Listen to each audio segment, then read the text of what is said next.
You had a very nice YouTube special.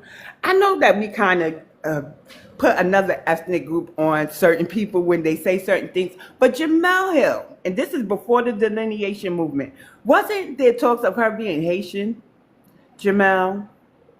I know there were talks of Angela Rye being Haitian. Oh, Angela Rye. Yeah, I Okay. think that was, and that's so. To my knowledge, I haven't heard of any information that she's not an FBA. I Okay. still don't No. agree with what she got to say, but I don't. I haven't seen anything that would allude to her not being FBA or anything like that. So I don't know. But I know there was strong talks about Angela. I don't know if Angela Rye has admitted it or said something about like a Haitian background. So I don't know. Maybe. This was all before the delineation movement that talks of her being, having some possible immigrant background happened. So I think that she may very well be of another ethnic group, like maybe a bi-ethnic or something like that, or grandparent or something like that. This wasn't said just because of the delineation movement. I'm talking about Angela Rye, just like around the same time that Amanda Seals came out. Because I remember everybody was liking some of the stuff she was saying. She was on newscasts, going up against some contenders there. But then it started to go left, as it always does. Yeah. As far as Angela Rye, I don't remember her coming out and saying.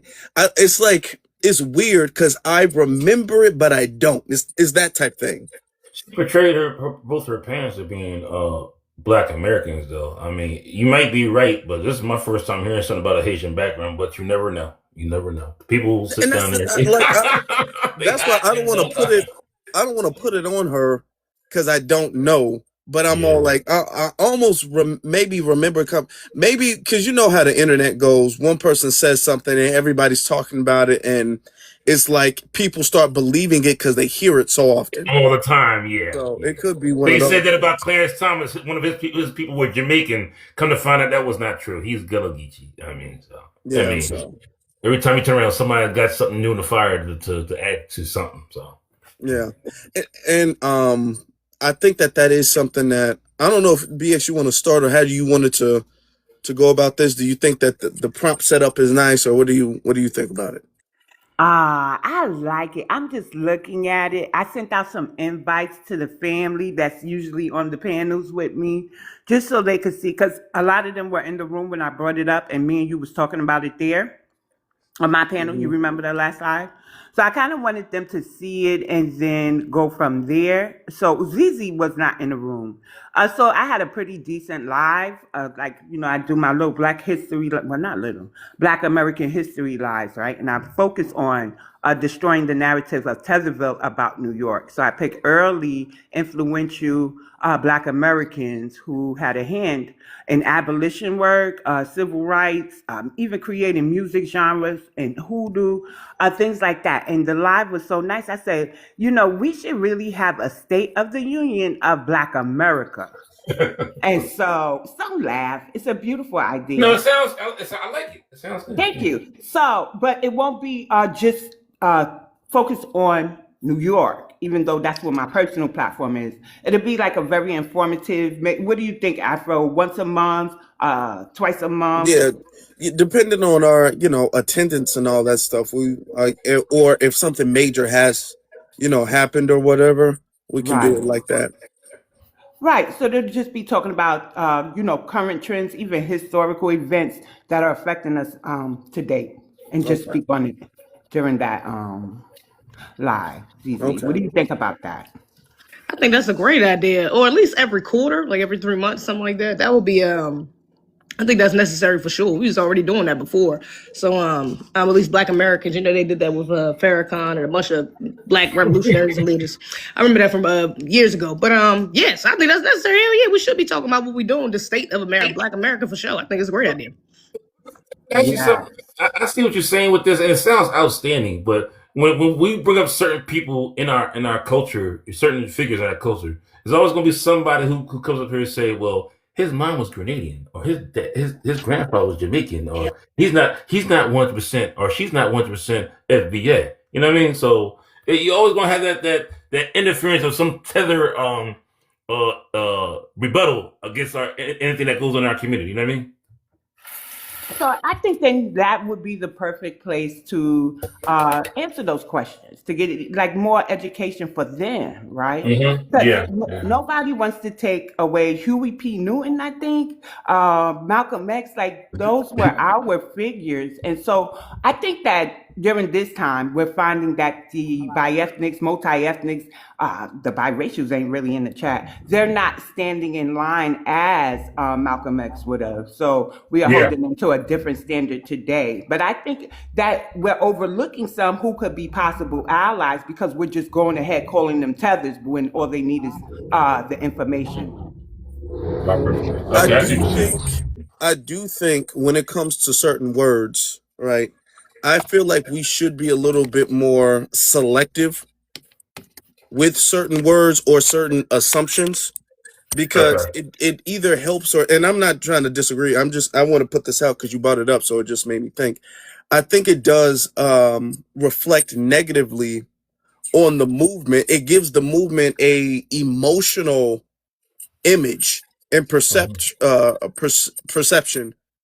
If we like flatten, like for instance, when it comes to Jasmine Crockett, right? Yes. I understand a lot of people didn't like Jasmine Crockett's politics. I don't like Jasmine Crockett's politics or her antics. However, when people was all like, "Oh, she's a tether," I'm like, okay, let's not do that, because then it's like the word tether is becoming diluted and is just a blatant label to anybody who we don't like, period. Whether we can prove that they're a lineage or not a lineage, then it makes it takes the impact of the word out. Yeah. Like I've heard somebody say the word "okay" when somebody speaks against what we may speak of. That's tether talk. You know what I mean? So It is though. It is. Like Jasmine Crockett is a tether, and that's tether talk. I'm glad you're up here. How you doing, brother? Do you? I'm not saying I don't know what her lineage background is from what I've seen. You can always tell. Hold on, brother. Hold on. I'm gonna let you go. But from what I've seen, her lineage does trace back to America. I've not seen any lineage that goes back to Haiti. So do you have any type of proof or evidence? No, I don't have no proof, but I heard what her parents was. I heard what her parents was. And when you talking like a tether, then people have a right to feel that you're a tether. See, this is what makes the movement look like we don't know what we're doing. Yeah, no, we know what we're doing. It takes away we know exactly what we're doing, man. We know exactly what we're doing. No, I'm saying we're not extremists, sir. We're not calling tethers out. We're doing much better than what we used to. I agree. I'm not even trying to argue with you. I'm just trying to have a intellectual back and forth. Exactly. Adults, right? Okay. If we're gonna have a movement for delineation and reparations and everything, we are gonna have to make sure we dot our I's and cross our T's. You know what it is? I think us FBAs, we tired of black people trying to sabotage us. It's like crabs in the barrel. You know what I'm saying? Yeah. Wow, you got half of these black people, and some could even be FBA trying to look out for immigrants and stand up for this and fight ICE instead of fighting for your own people. I don't rock with nothing like that. And I'm glad that we standing up for ourselves now. Like I'm very, very happy for this. Can I ask him a question, please? Go ahead. Hold on, everybody. Let's let BX ask the question. So I want to know, why did you call the immigrants black? Some of them are black. Hold on, before we get to that, and that's another thing. And it seems like black immigrants only the ones that have a problem with FBA. Okay. Okay. Hello. I don't hear Mexicans or white people complaining about FBA. No, I just hear blacks from other ethnic groups complaining about FBA. You only hear black people. Guys. I get this our first time doing this, so everybody want to weigh in, and we can, because this is the State of the Union thing, so this is gonna be like an automatic open mic type thing. Just for However, blacks only. everybody can't talk at the same time because then Definitely. nobody can be heard. So let's all, if one person's talking, wait for that person to finish and then we're all adults here. We can all do that. Everybody can't talk at the same time. Somebody said, why did I kick you? I didn't kick anybody. Oh, my bad. He said it was a blacks only. I thought it's assumed he was white. I kicked him off. My bad. I just want to say that I don't want. Yeah, but like I was saying though, I'm sorry. I feel like you don't hear white people complaining about FBA. You don't hear Chinese people complaining about FBA. I don't even hear too much about Latinos saying anything about FBA unless they Afro-Latino. But my whole thing is, it's always a black immigrant from another country complaining about FBA. They're mad. They're mad because we're gonna start getting our credits. We're gonna start getting our flowers. And they've been benefiting off us for so long, but then when they do something, it's just for them. Jamaicans, Haitians, Africans. But when we do something, oh, we're black, we're entitled to it also. That's why Stay at that point. So they understand that in the U.S. social construct that they are Caribbean, they're the Caribbean community. They even say they have a Caribbean diaspora, right? And then the Nigerians and the Afro-Latinos, they only identify as Afro-Latino when they're in talks with us and they want to appropriate or exactly. appropriate our culture. So when I said, why did you call them black? One moment. Why did you call them black? It's because they have a Caribbean immigrant caucus, a Haitian immigrant caucus, an African immigrant caucus. The Somalians even have a caucus, a congressional caucus. So these people step in and out of blackness, but we're black 24 hours a day, 365 days a year. They cannot come here and migrate into our ethnic group. And if you want to go to race is unconstitutional. That's why affirmative action is gone, DEI is gone. And if you understand anything about the delineation movement, we're not operating off of race. So it's best to make them stick to not being black, but Caribbean, as they know they are. I'm glad. To being any type of This is an open African, mic. as they know they are. So we're not operating Yeah, but off hold of on for a race. second. We're not operating off of I'm race. glad. So I'm best glad, to not sister. call them black, but call them as they are: Caribbean, immigrant, Haitian, so on and so forth. And call us That's what we my are too. position, Yeah. Afro. Here's the thing with the whole "they're not black" thing. They ain't black American. That's what she means. There's a sense I get it, but there's a sense that we need to really polish that up because it makes it look like there's confusion in that. Because technically speaking, if black is a racial construct, it's a racial category that we have started. That It's also an ethnic group because that's what we call ourselves in this country. But that's the thing. That's what we call ourselves. Nobody else called themselves Okay, black. Hold on, he's not In denying Jamaica, that. in Jamaica they call themselves Jamaican. Damn, You can't relax. stop. Okay, technically, Jamaican is not a ethnic group; it's a nationality. It's not. Right. So Jamaican, Haitian, all of these things, it's not an ethnic group. There are several ethnic groups in Jamaica. Jamaican is a nationality. But they all black. Huh? But Hold it's on. all black. Jamaican, Oh, Haitian. dude. Yeah, but the thing is that when we say they're not black, They're not one of us. That's what we're saying. and I get that, but it adds a layer of confusion here because right now it's like the movement of delineation is trying to have this like gatekeeping any and all. Are you black American? Yeah, of course, dude. Okay. Okay. Yeah, I'm a foundational black American, brother. It's coming off as if black Americans are the only people who are African American, freedmen, black American, foundational black American. We just got like a laundry list of different ethnic groups. Yeah. You know what I'm saying? So it's like it That's comes different off from as race. black is the race. We do refer to ourselves as that because we have always prioritized that. However, when we act as if that's the ethnic group, that's where the argument comes in, and that's what makes I feel like the whole movement seem like, what are y'all doing? What are y'all talking about? Well, can I say something real quick? What's You need with your ethnic group, but before you say that, I think with you, That went down. correct me if I'm wrong, that you have there's an issue with all of the ethnonyms when we should be identifying as one. Now we all agree that African Americans should go, correct? Yeah. And that's why there's a need for foundational Black American. But if you know anything about you do know, but that the immigrants, especially the Dominicans, the Jamaicans, they operate off of nationality no matter, when they in the States. They do. Because so when you say to them, like before the delineation movement, and you say, oh, so you black? They say, no, I'm Jamaican. No, I'm Dominican. No, I'm Puerto Rican. I never really interacted with the Africans, but that's what I'm saying. They told us who they were first. And like I talk about Yvette Clarke in 2009, she got the Caribbean Count Bill. And what that bill stated, she authored it. Right? And what it stated was she wanted the Caribbean population to be counted accurately within the Black ethnonym, so therefore they could get certain funding to their population. She did this in 2009.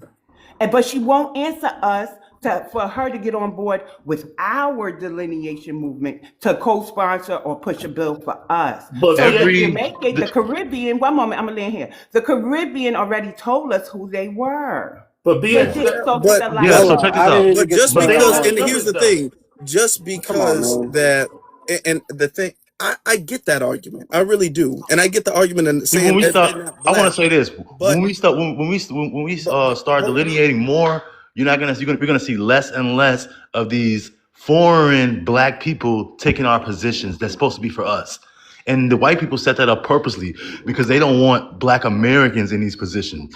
They'll let a black person, they'll let anybody but a black American. You're talking We out of your ass, man. But my thing, hold Talking on. out of anybody your My but a ass, thing black man. is American. that still technically speaking, they are black. Legally speaking, a It part doesn't of matter, sir. They're part not of the us. They're American not us, though. construct of racial categories, they are still technically black. Yeah, they're okay. So, Can I They're speak? not us, though. What's your point? and I agree with, they're not foundational black Americans. Right. What's your point? So What's your point when you say they're black? When you keep saying that they're black too, what's your whole because point? I want us to make, every time we make a live, I want us to sound perfectly concise and clear, and not to double speak and say one thing in one live and No, another no, thing in no, another no. live. That's It's what I'm common saying. sense. Everybody Because know that they're black. We so, know that they're black. Nah, We okay, know that's they're first not off, black. true. We're just saying they're not us. And we first off, delineate it. hold on, sir. Let the host your finish. attitude has It's been, my turn to speak yet. let's not do all No, that. Apple. It's You not didn't your Why? tell turn. me, It's really bro. not. That No, I don't have no attitude, sir. I'm just not in agreement to everything you're saying. That's all. no, Okay, you've so been here's over the thing. talking a lot. Every time I say something, you cut in. That's not necessary. I thought it was a conversation. My bad. Yeah, okay, it is a conversation, but we're gonna have a civilized one. And no disrespect, brother. We're just gonna, from now on, we're just gonna have a more civilized conversation. You can disagree all you want to, All you right. know. Can I say something, please? Go ahead. Please. This is my first time coming across this. Like, what is? Wait, where are you from? Where's your ethnic background? He's white. No, I'm half white. I'm half white, half black. My mom's black. My dad's white. I live in New York. What I'm country from is Brooklyn, your black side? From Okay, what What's where's up? the black side from? Nigeria. Oh, he's not one of us at all. That's why I'm up here asking. What does that mean? One of us. What is this? Black American. You're not a black supposed to be American, We're sir. talking about black Americans, foundational black Americans. Yeah, So we're that- having a conversation among each other. yeah. What is foundational Black American? Well, you can just drop down and listen, because if you're that ill-informed about everything, you don't need to be up here. Exactly. What the hell? Okay. Nah, but yeah, white tee supremacy is a team sport. So at the end of the day, if they playing with teams, in order to combat that, we got to play with teams. So no, they not us. They not like us in a lot of ways as well. But that doesn't mean that they're not black. I mean, the classification is still there. That just is what it is. So, but I still respect black Americans who just identify as black and say some people ain't black. Well, you ain't black because it ain't the black that I've been identified as. So I mean, I can understand that too. But to be clear, yeah, these niggas are still black. I mean, I don't know what to Who tell you. It cares? is Who what it is. cares? I don't like it is what it is. Okay, the reason why we bring that up is so we can sound clear, because let's be honest, there are, and we gotta tell the truth about that, there are black Americans who don't like being called black. There are black Americans who are saying, I'm not a That's color, true. I'm Indian, I'm this and I'm that. So you got black Americans who will come up here and tell us not to call ourselves black. So are they not black then? You know what I'm saying? I didn't say you weren't black. And this is why the argument of, okay, well, if you don't identify as black, then you're not black. But that logic only applies to them. Exactly. So that's why I'm saying we have Not to to have society. a standard of logic. So as BX says, we're not even talking about a racial category at this point. We're only talking about ethnicity. So We should be that's what talking I'm about. We should be saying. If talking they're about operating FBA. on Black American or foundational Black American. Right. So here's the issue, right? Especially when it comes down to things like reparations, anti-HATE crime bills, and all that other stuff there that we're demanding from our government. If we operate off of race, you see they could tether on that way, right? Oh, well, I'm Black too. We see that when we look at New York at our reparation hearings. Puerto Ricans who have a history, right? I argue they are the first I know Black people, right? So Puerto Ricans have shown up. Instead of standing on being Puerto Rican, the lady says she's a Black Puerto Rican. And speaking as if she should be a part of our reparations claim, but the claim is for slavery. Their slavery, and I ain't saying Puerto Rico don't deserve reparations, but they got to fight the whoever enslaved their island at the time. We acquired the island after their enslavement era and after our emancipation era. So some of the things that we're demanding from our government, they are demanding to be on the claim too, but they weren't in the country like that, right? And I think that's very unfair to us. So when we look at the Constitution, anything we fight for racially has been attacked by Edward Bloom, who has put us on notice that he's watching these reparations hearings. So it's like they get tangibles. I don't benefit from their children. My children don't benefit from their children having ESL classes. But instead, they take away resources from my children when they have things specifically for themselves. And all these other ethnic groups know this. They know this, and that be my whole issue. They go around, they say they got a congressional Hispanic They think we caucus. stupid. The Hispanic caucus only fights for Hispanic people. The Black caucus is over there fighting for everybody, but they got a Jamaican at the head of it. There's no trickle-down effect to anything that they're doing because they're doing specifically for their people. So I try to get people to stop operating off of race, understanding that racially it harms Black Americans, and they're getting things specific to their lineage and immigration status. We got to talk about the immigration status too. So that's where my position lies, like to kind of step away from race, because anything we do racially will be attacked. These people are getting things based off of their race and their ethnic group and their immigration status. So they get to step in and out of Blackness, and we're Yeah. Black, 24 hours a day. So I'm trying to say lineage-based only, move forward as a lineage as opposed to a race, because that's where we get tanked at, Afro. Can I Mhm. piggyback Hi, can off I that come real in? quick? Can I come in? Can I Can I piggyback come off in? that? 1 minute. Can I 1 piggyback minute. off that real quick? I just want to say she's absolutely right. BX is absolutely right. My cousin, he was a gentleman in Chicago. He's a gentleman in Chicago, and they were having some type of Hispanic meeting in regards to some type of housing and things like that. Black folks just came into the meeting in regards to shit. This is not only for you guys. This should be for us as well. And then they try to change your tune. Now, mind you, the whole conference was in Spanish. Majority was in Spanish. And it was mainly for Hispanics. But when we came in, when my family came into the mix of everything, with my cousin and people, they want to change the tune of the actual conversation. Oh yeah, it's for everybody, X, Y, and Z. But behind the closed doors, it's always when our backs are turned, they're backstabbing us, and they're doing us wrong on all different levels. Not just Hispanics, West Indians, and Africans. I'm being honest. We're on our own when it comes to all this stuff, man. I mean, moving forward, there should be no help. There should be no assisting anybody. I'll lay my plane. Can I come in? Yeah, go ahead. Hi, hello. Greetings to all the panel. I am not a foundational Black. I'm hearing this whole conversation and the hearings. And it's going to be very important to be concise, as you said, with this topic, because this can go very left. My question is, if with the immigration issue, if everyone gets deported with the birthright issue, if this would lead to everybody getting deported, does this put the FBA in some type of advantage with the government? It puts us. I'm gonna It say puts us. no. It puts us in an advantage overall, not with the government overall. And why do you think that the advantage is gonna come now if it didn't come then? Okay, mute. Nobody's Stay right saying- there. Stay right Okay, there. now Advantage you're is gonna explaining deport his hold children. on. You asked the question. Now the answer is about to come. Okay. Yeah. Right. Can I answer I it? Can I answer love, it? wait, King, wait. I love when people say this. If you look at the history of Black Americans in this nation, we're very well documented. So is our history.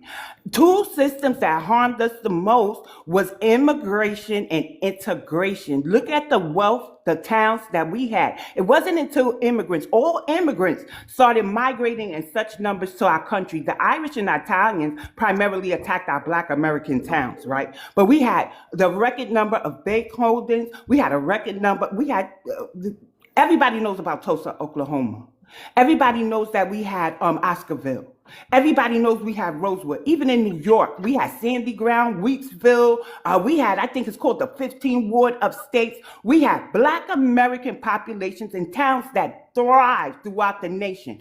Immigration, integration harmed us the most, because, especially the melanated immigrants, because when we thought we were having allies here, yeah, we're going to fight against the white man, they dropped the ball. And some have told me it's always been a competition, but I was raised to treat them as another marginalized group, to the point where they could have been my family. So we're finding out a lot of things in New York, especially the Caribbean, purposely locked out Black Americans in home ownership. You know why? Because they migrated here at a time my elders and my ancestors were redlined. They couldn't buy homes in certain areas, but the Caribbeans especially used a tactic that they learned from the British West Indies, and they came here and was able to circumvent some of the conditions that Black Americans were under. Now, I'm not opposed to them getting the opportunity, but it's what they do after when they get the opportunity. They I'll only share. sold, though, I'm going to land here. They only sold to their own. They played a good game of group economics, and I was never I'm going to expecting share that. with Hey, you she preaching, tactic y'all. that She I'm going to preaching. share with you I one had nothing to tactic say. She preaching. that I'm going to share with you one tactic that Caribbeans came with, because when we came in here, we were not allowed. It was very difficult to get into the banking system, open up bank accounts, save money. We came up with called, speaking of house buying, because I know a lot of people who bought houses doing the susu. And basically it was 10 or 5 of us that got together, and we said, you know what? Every payroll, we're putting in 500, whatever the pot was. And at the end of it, it was either 20 or $50,000 cash. And that's what we used to buy the homes. Till this day, I know people who are still doing susus. And It's an issue. that was part of our economic pull, because that's what we had to do together. Nobody was lending to us. We Okay, got so redlined too. Well, hold We on, hold paid. on. right, Here's We hold paid. on. right. Here's We the One got. thing. moment, We Hold on, hold we ma'am, on, got. you hold on, skipped a hold very on, hold important on, part of what I hold said. You on. did. Here's We the got thing. redlined. We got Hold on, redlined Right, too. ma'am, you didn't get ma'am, Who ma'am. redlined is like two? Stop. that, Who Here's is the ma'am. thing. two? Who is two? What are Okay. you? This is a very important. What she said is very important, because this shows the disconnect and the lack of information that you all have about our struggle. You guys can have the money. The issue is not y'all having the money. Okay, we had the money. They can still refuse to sell you the property. That's it. It Right. But wasn't the fact that we that's didn't why I'm have the. Hold asking on, you. ma'am. Stop. Y'all issue was y'all didn't have the actual resources to purchase the property. Our issue was not we didn't have the resources or lack of resources to purchase the property. Our issue is that when they found out who we were, they refused to sell it to us, and that Now still whose goes fault? on today. Now And whose what you're no, hold that? on, ma'am. Hold on. For you to try to compare and be all like, we went through the same thing. I'm Actually, not no, you comparing. didn't. Because Not this, comparing. ma'am, if you don't Fuck stop, up. because they did not have the stigma against the Caribbean that they do against foundational Black Americans. Right. So they were more willing to sell to the Caribbean than they were to sell That's to some bullshit foundational right Black there. Americans. That is the It's not. It's the truth. And that's okay. not really the brunt of my. I did say, y'all heard me say, it's not. I understand them coming for an opportunity. It's what they did after they have it, right? They played a good, strong game of economics and only sold homes, right, to their own people, which caused a disparity. And for this, ma'am, you could go to Oxford Press, right? You could go to the National Library of Medicine. But let me ask you a question. Was it because y'all pooled y'all money together, or and how many of y'all were here illegally during that time y'all was pooling y'all money? Yeah.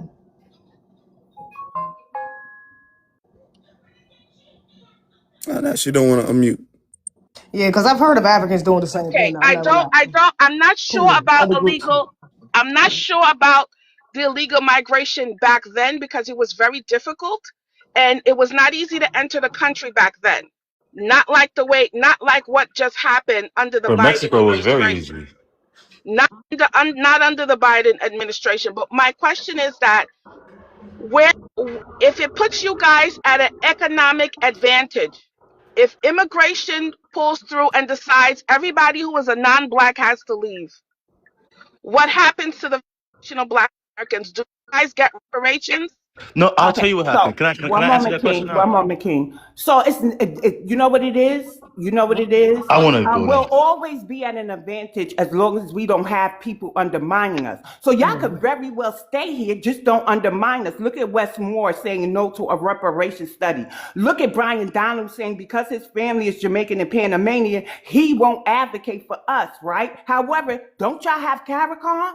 And CARICOM is literally fighting the Brits for reparations, all right, so right? But let the me chime in. Caribbean who's here is telling us they won't advocate for us. Look at Kamala, able to get access to the highest office in this land, saying, Because of us. Because no, of I'm us. not going to do anything Hell, specifically Obama for too. Black Americans. Yep, Obama So too. now I'm like, get them all up out of here. Why? Because y'all don't know how to stand in alliance with us. Y'all wouldn't have access to that office had it not been for Black Americans. You really wouldn't have had access to those homes if our civil rights movement didn't impact the Immigration Act. Everything a foundational Black American does, we do from the heart, and it benefits all. We're not an uncompassionate people. We're not even that competitive unless it's sports. We say if you're not a pale face, right? One of them folk, then you're like us and you should be treated fairly.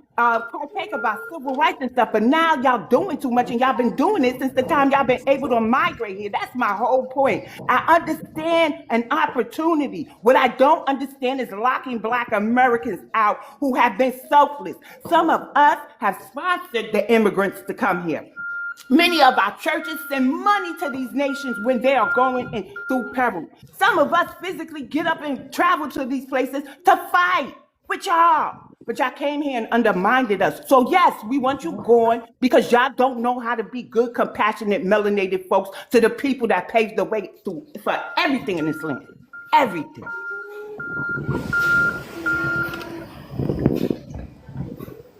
And the Yeah. good About what good is people that we going to are, do if not all all the of other us black feel like people me. leave? I want to say something.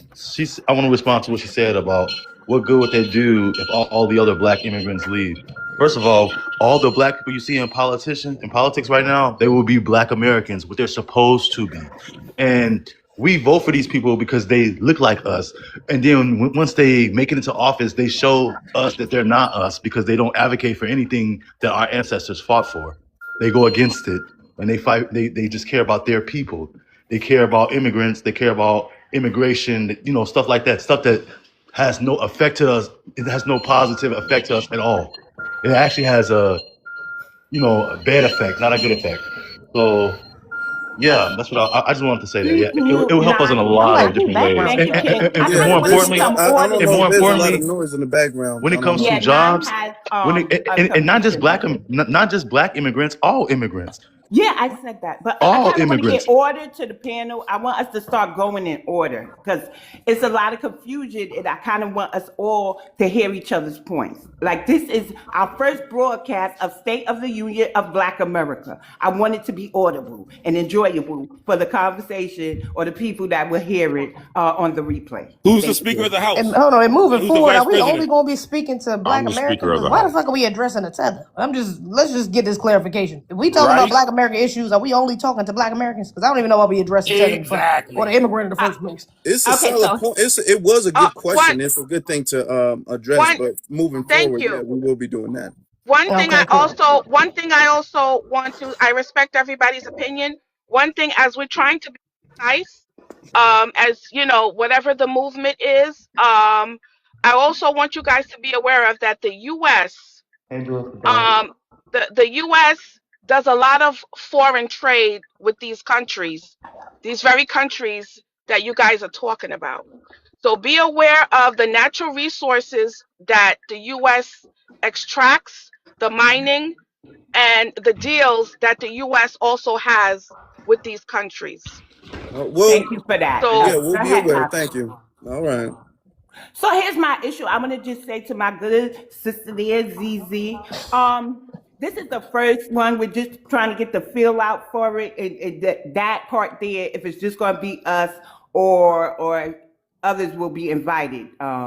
We said we're gonna see how it goes based off of this one, but we hear you, and I'm in agreement with you. No, I'm in agreement. Cool. All right, let's get to the people who haven't said anything yet. I think Top Dog hasn't spoken yet, and then Forever. We would just want to make sure everybody's heard. Anything yet? Oh, greetings, everybody. I just been sitting back observing, taking heed. I just wanted to share this real quick. Afro Elite, I appreciate what you've been doing, brother. This is the first time. Are you FBA? Yes. Okay. See, FBA, it kind of confused me because I liked exactly what the brothers was talking about, and I can get with it because I'm, Frederick Douglass, Harriet Tubman, them is my ancestors, and I like that lineage because when I started getting peeped the game on how this new word they y'all got going on called tether, I started seeing these different people who don't speak, they don't represent us. They look like us, but they don't represent us, and they everywhere. So I was down with the FBA with the lineage, but what I don't like is the way that the brothers is out here promoting it. I didn't like the way that the brothers, you really can't have be respected at a table of accountability if you pulling up at the table and you calling people, booty scratchers and stuff like that. I found that to be kind of offensive. If a person want to make their point and push their point through, have an intellectual conversation with a person. You don't have to resort to calling people names and stuff like that because that's something that's not respected. But with you, what I've seen is, and this is the first time I've ever seen somebody who represent FBA, make it look professional, And I just wanted to say that, brother. That's all. I appreciate that. Let me clear that something up, though. As far as FBA, I'm no more FBA than anybody else on this panel, no more FBA than, anybody else. So I'm just trying to do my best to make our lineage look as polished and professional and poised and righteous as possible. There is a difference, though, between being an FBA and then delineating, though, because all FBAs don't do that. There's FBAs who are Pan-Africanist and FBAs who are, other stuff. Don't necessarily believe in that. Delineation is a movement, really, and it's kind of like a social ideology to focus inward on the lineage. Now, I've seen some people who, when they delineate, they can be rambunctious, and I personally don't think that pushes the needle that far. I feel like that, we can be a little bit more mature about it. I feel like being mature about it helps us get further along. However, I also have seen when they go back and forth, I've seen Tether say stuff way out of the side of their neck. Mm-hmm. I mean, I'm talking about, like, for instance, that other Haitian woman who just got on that one podcast and was all like dirty Black Americans. Unwarranted, unprompted, just dirty Black Americans for no reason. So we do deal with stuff like that on both sides. So I can't police FBA for being rambunctious when I know that that's who they dealing with. So it's kind of like an internet thing where there's always going to be some arguing, because the Tethers, they not trying to police themselves, and I don't have no right to police them either. Our people. If they not going to police their people, what does it look like for me to try to police our people? All I'm trying to establish now is a little bit of clarity on where we're going to be going moving forward. You know what I'm saying? And just to honestly do the best I can, and try to set an example for how progress can be made. But we do have to understand that online people gonna argue. People it's always been like that. Ever since people had social media, it's always been like that. So Especially because we don't own and control it. So, of course, the people that do are going to send their agents with flags or FBAs in their bio, and they niggas probably not even us. So, So Chaos and confusion is the name of their game. yeah, but thank you, appreciate that. Let's get you Forever Free. Hey, how's everybody doing? Good. How you doing? Yeah, it's good. It's good, everybody. Well, I like what everybody talking about, and just to piggyback off what Afro, off what you and Top Dog was talking about. Yeah, that's very true. It all goes both ways. You know what I'm saying? I mean, I be having to get riled up and rambunctious with them. You know what I'm saying? It's just like that. But however, I want people to understand FBA is not we got with some people, it can't be a echo chamber. You know what I'm saying? Amongst FBA, like I might not agree with FBA, whoever, BX. I done been on lives with her, just listen to her. But I know she know her shit. So yeah, majority of the time I'm agreeing with her, but it's some FBA I don't agree with things that they say. It ain't no difference than if we standing in front of the house and I'm saying, yeah, Detroit Pistons is the best team, and somebody else saying Boston is. You see what I'm saying? So yeah, we got different opinion. We might not like it, even as FBA. I don't have to agree with you just because you FBA. You might like your steak well done. I might like mine not. I might like mine medium rare. You know what I'm saying? So that's just the way it is. You know what I'm saying? I don't have to be on call with you on everything. Then I'm a follower for real, and I'm not a follower. I'm a leader. You know what I'm saying? But I will if you making points and facts, and yeah, I agree. But I ain't gonna agree on everything you say. That's just nah. You know what I'm saying? I'm always gonna have my own opinion like everybody else. You know what I'm saying? But when it comes to them tethers, yeah, we got to get in their ass. They got to be handled accordingly. Before we was laying down to them, people weren't saying nothing, being nice to them, letting them walk all over us. Now we got some fire up under their ass, and now they running like cats and dogs. And I'm laying there. All right. Can I say this? There's a few people, like the Pan-African guy. Let me see his name. I want him in the request box. He's saying FBA is CIA agents. FBA are not Black Americans. And his name is I'm African History. So he states, I don't love FBA, but I love Black Americans. I said, well, FBA are Black Americans, so keep your uninformed opinion to yourself. I want to say this. The immigrants don't understand reclassification or act like it, but come here and reclassify themselves. How could you be Igbo or Nigerian, you know what I'm saying, a Zulu or South African, and migrate here and think you're Black/Black American/African American? So then who are we? So they say these things without thinking, but I believe it was Pan-Africans that were paid by the CIA, the Showers Posse. We know they were government sanctioned to come here and run up in our communities and stuff. Foundational Black Americans don't have a history of being sellouts to their own people. We just don't. Right. Well, the ones on the delineation movement, I had to rethink that one. The ones who are Pan-African is pretty iffy, right? So you cannot say you love Black Americans but don't love foundational Black Americans. That means you don't understand self-identification, reclassification, even though your people migrated here and reclassified themselves, knowing if they ever were the ideal immigrants to return home with the little bit of savings they had made here, they would never be Black American, African American. They won't be the Black community over there in them nations. So let's cut that out. That's all, Afro. All right. Let's get you, because we want as many people in here to speak. Let's get to Knight Rider. How you doing, Knight Rider? If I seem distracted, that's because I'm working on something, but I'm still listening. Knight Rider, you got it. Lady, Oh, what's going on, sir? how I you doing? respect your panel. But see, the thing is, people missing that this is social media. And we got a right to agree to disagree. Nobody have to listen to what you say on social media, man, and follow you. I don't join gangs. I don't join cliques. I didn't join my father fraternity. I don't just follow people because they're supposedly Black or what they say out their mouth. That could just be nonsense. You got a right to disagree with somebody. Everybody got to follow you, or people on here doing foolish stuff that they know they're not willing to live or be unalived about, selling unaliving on social media.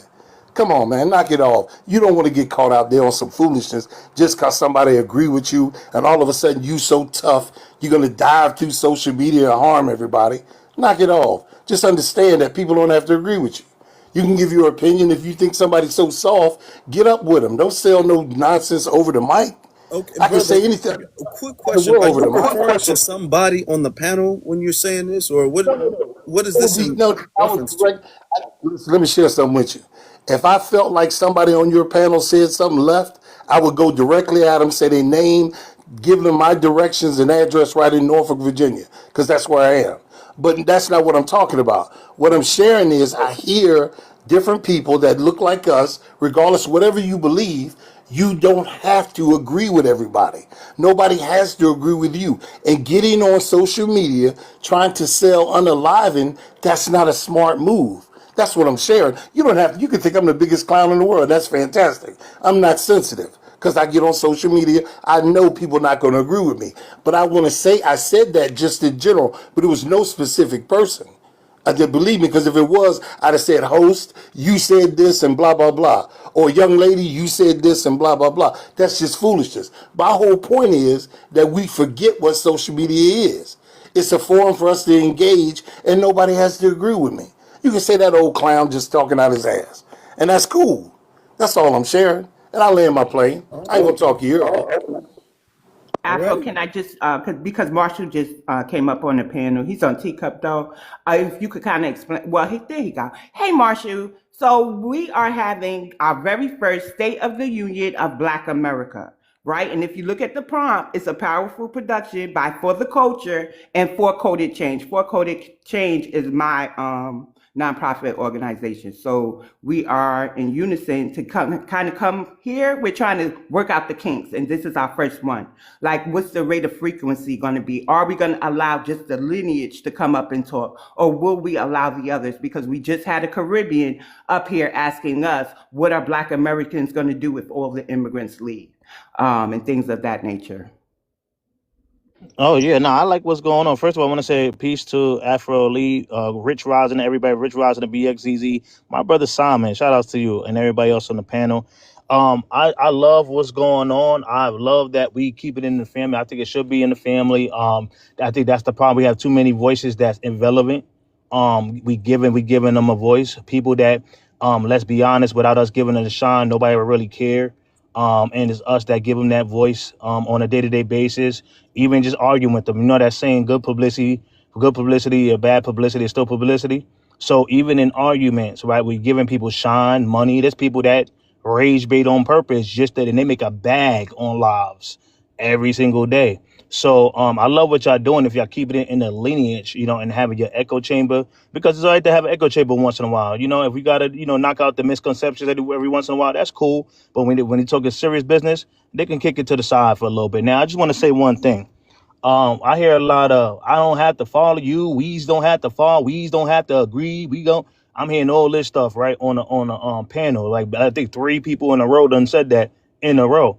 I don't think nobody said you gotta be turn your brain off and just follow. I don't understand where that's even coming from. That's not even possible. I don't think nobody do that, right? But there has to be some kind of code, right, that we all can agree on, right? Because that mentality is the reason why we in the position we in now for the last 65 years. Because I don't want to follow. I want to be defiant. I want to be a contrarian. I just want to be me. And all this extra stuff is unnecessary. We have to have some type of code, because at the end of the day, everyone else, when it comes to their ethnic group, they own code. I don't care what happens. They may not agree. Even in their own country, they unaliving each other. But they come here, they got one mission: come into our communities, take what they can take from us, work together, build together, and do what they need to do. Right? There's I don't need to do this, and I don't need to. No, they are on. I done seen Somalis hang with people that they don't rock with. I done see Igbo and Yoruba come together and do some stuff. I done seen everybody that fight and unalive each other in their villages and in their countries come on code to make sure they good. But every time we talk about it, nobody telling nobody to turn their brain off and follow. People saying, all right, it gotta be a code. You don't have to follow a person, but it have to be a baseline code that everyone know and follow. Kind of like, how back in the day, well, still to this day, back in the day, there's a code when there's one Black American person that you see in an area where there's non-black Americans, what we do? We nod our heads and let each other know, you good, I'm good, we good. That's a code, right? That don't mean I'm following that person. That don't mean they taking lead. That means there's a code, a baseline code of, okay, if something happened, I'm gonna take everything moving in this room with you. We gonna have each other back. That's what people are talking about. So I don't understand what's this. I don't get it, and all this is unnecessary talk. And then we have somebody talking about, yeah, I just don't like that. Y'all saying all that African booty scratches stuff. Listen, man, I done heard George Floyd descendants. I done heard farm what do you call it? Farm equipment. I done heard the most nasty, vile, demonic things, but for some reason, everybody's Helen Keller when they're saying the nasty, vile, demonic things. And the moment we respond, now we got to sit back and twiddle our fingers, put on elbow pads, put on knee pads, make sure you put your headgear on. We got to put all the safety measures on to respond back. No, we ain't doing that.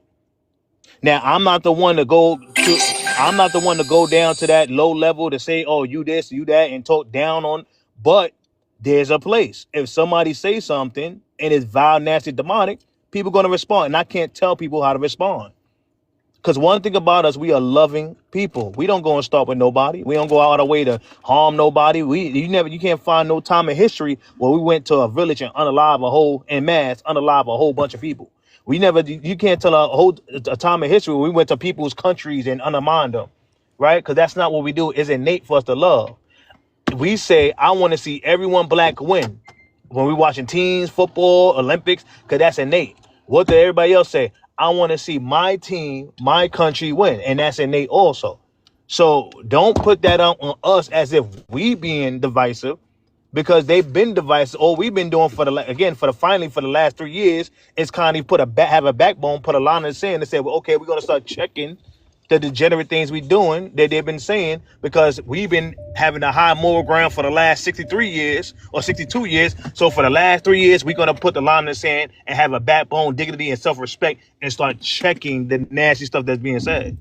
And we have the right to do that. So I don't want to hear the gaslighting or none of that stuff people talking about. If people going to respond, they're going to respond. But anyway, I love what y'all doing.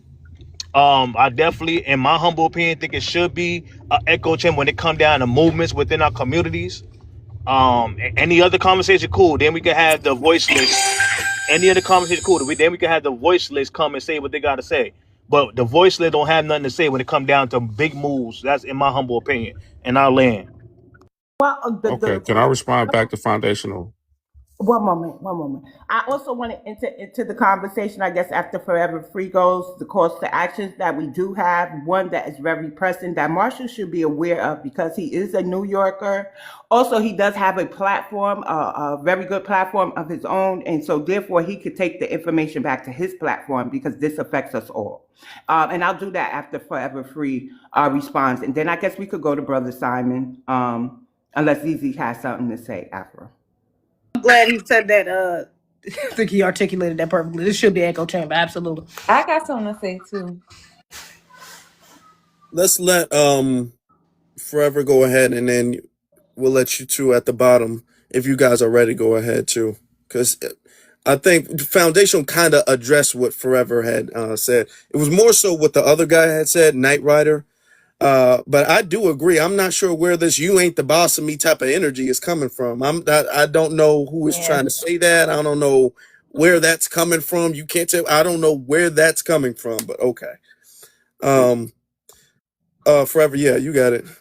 Well, the reason why I said what I said was because when that guy King was up here talking to you and he was going back and forth with you, it seemed like he was making it seem like, oh, hey, he challenged you. He said, you FBA, and then, you kind of like going back and forth saying, as in if that you were supposed to agree with what he was saying, because he was saying it. You know what I'm saying? And I was saying that, he may not agree with you, and that's okay. I follow Foundational. You know what I'm saying? And 99% of the damn time, I agree with everything you say, if not 100%. You know what I'm saying? So, but I wasn't saying it like, how he just articulated. That wasn't what I'm saying. I'm on code with. I know exactly what you're talking about. I learned a lot from you. But at the same time, Foundational, if I hear something that I don't agree with, I may not agree with it. You know what I'm saying? That's just me. I don't think that's me not being on code because I don't agree with everything somebody says. You see what I'm saying? But at the same time, when it comes to our issues, yeah, I'm on code with all that. Shit, I'm cuss tellers out all the time. I'm okay. But what I'm saying is, I may not agree with everything everybody say. That's just general, whether it's everyday life or whatever. You know what I'm saying? That's all I was talking about. And that was pertaining to the guy, King, that was going at Afro. I was feeling like he was, you know what I'm saying? Like, hey, man, he may not agree with what you're saying, or he trying to explain to you differently, or he don't see how you see it. That's all I'm saying. Okay, I got you. Real quick, are you from Cleveland? I'm Forever. from Detroit. Oh, Detroit. Okay. Yeah. Because you sound just like somebody I know from Cleveland. So. For real? Yeah, no, Yeah. I'm from Detroit though. Yeah. Oh, okay. No, I can definitely concede to that, brother. And that Uh-huh. wasn't to you personally. I Oh, want to be okay. clear. This Oh. is this is more toward anybody that had that rhetoric. And now I'm Oh, more okay. so when I talk, I'm talking about the rhetoric, not the person. Yeah, it's okay to disagree, but I mean, Oh, and even okay, in the my sense of it big being dog, echo because chamber, I follow it you, shouldn't man. be. I'm on your. Hey, I align with you, bro. Like everything you say, this shit makes sense. You smart as hell. So that wasn't. I'm like, nah. You know what I'm saying? Hey, look, Foundational. I want no problems. None at all. No problem. Listen, I love you, brother. Ain't no problems at all. I love Yeah, all my I people, love every you cell of too, my man. body.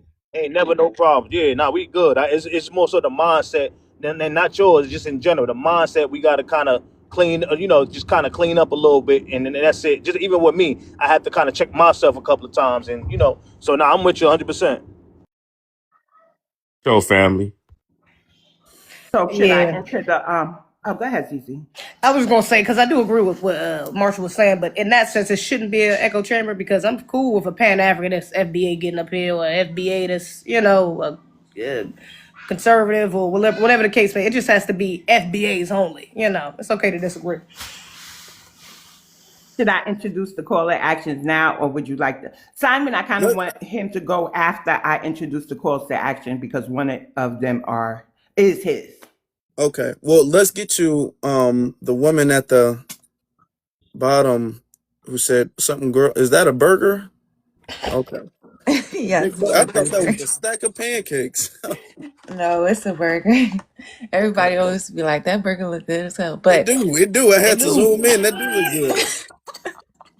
I agree with what y'all saying. Like, I feel like it should be restricted to FBAs because I think that's the problem with the movement in general is that we kind of let other factions control the narrative at this point, and we should be controlling the narrative. Like, I don't think that people who are not FBAs really appreciate the work that our ancestors have done, and they kind of like shrug it off. And a lot of them have like inherited this bad imagery from how we've been portrayed in media and different things, and they actually consume those things and believe them about us.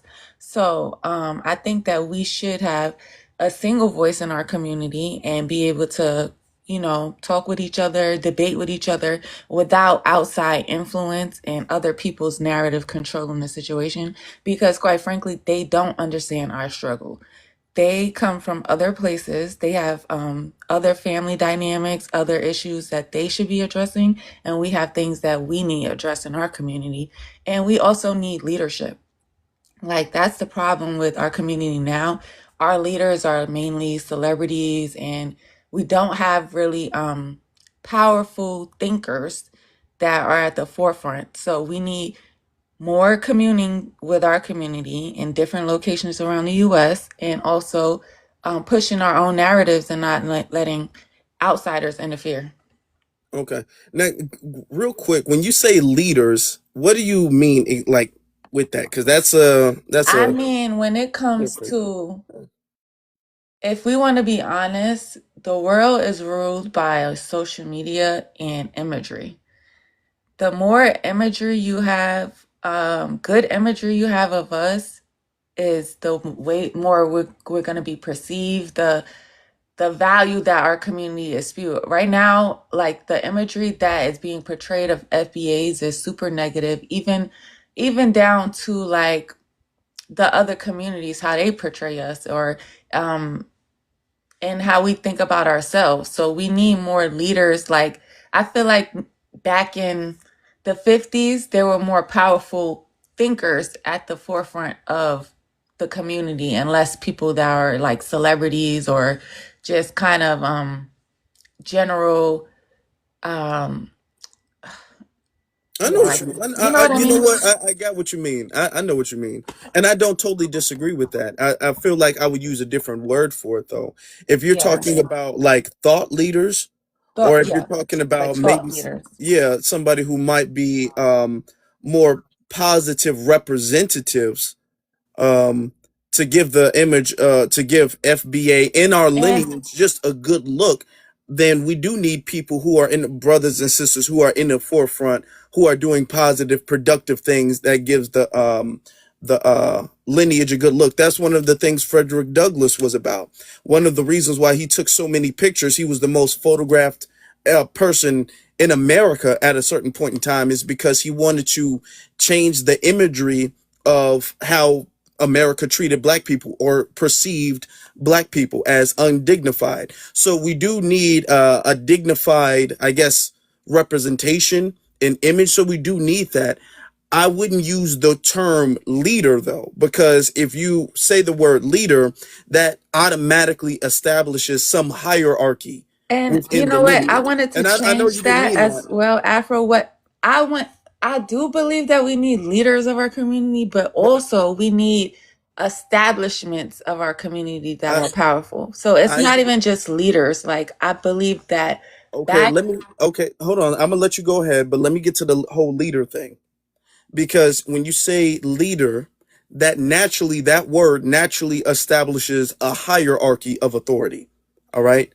And right now, to be honest, there is no hierarchy in authority when it comes to being a foundational Black American. Even when it comes to representation, there's no hierarchy of authority when it comes to who represents the lineage and who represents and who can show and make us look good. If anything, we should all be doing that. That's what the whole lineage should be about. Everybody should be doing their best to be the best representation of the lineage as possible. There shouldn't be a hierarchy of, okay, well, that's our representative, that's our leader, that's our, you know what I'm saying? Because once you establish a hierarchy in the lineage, people are going to naturally push back against that. Like Foundation was just saying, there's nobody who's in charge of anybody. When you say I'm the leader or there are leaders, that naturally puts them in charge of other people. You know, there should be thought leaders that people learn from and take advice from, and maybe even direction or answering questions. But like, for instance, I do that. BX does that. I wouldn't say that either of us are leaders. Foundational does that. Is he a leader? You know what I'm saying? I feel like that word leader should be, is too loosely used. You know what I'm saying? If I can, Afro, if you don't mind. Yeah. And then we'll Okay. let you, yeah. Yeah, no problem. So the problem with having a leader, that's iOS 1965 and iOS 1980s, right? We should learn from the past and understand having a leader is outdated, right? How we should move with the new iOS 2026 is we are all leaders. See, the problem with having a leader is, one, they can get unalived. Two, they can get manipulated, right? Well, with money, girls, or whatever the case may be. If it's a woman, men, money, right? So they're human at the end of the day, right? So, but my thing is, if one leader get unalive, if we all operate as leaders under a code, the code is the leader. Guess what? If one get unalive, there's 45 to 50 million people still moving like a Malcolm X, still moving like a MLK, still moving like the leaders that we are talking about, that we think we need, that we don't need. So now, if people think that it's bad representation and they don't like the way the representation look, make a profile, make a social media, and start making content and be the change you want to see. That's how you do that. It's 45 to 50 million of us. You want to change it? Open up your profile, start creating content, talk about the great things about our community, start talking about the niche that you like to do, and be that positive representation you want to see. The new media is social media. No longer they have the narrative. The YT races had the narrative of the old media, which gave us that bad image. We are now in control. There's no excuse in 2026. If you want to see a change, you got to be the change, and that's what I'm doing with my page. Did that clear everything up? And I know it's not my turn. I just wanted just 10 seconds. The reason why also leaders is kind of outdated, because in order for you to be a leader, you need followers, and we not followers. That's what the talented 10 did with W.E.B. Du Bois, and now we got all of these frats and fraternities that, oh, you could only be great if you come to my college and get this brand on your chest and bounce around and do all this crazy stuff. No, we are the talented 100. We are 100% talented. It's not only 10% of us that are talented and should be leaders. Like Foundational said, we all leaders, so that we don't need any followers, so that once one moves or moves in another direction, we could always have leaders to replace them. And I'll wait my turn, and I'll land right there. Yeah.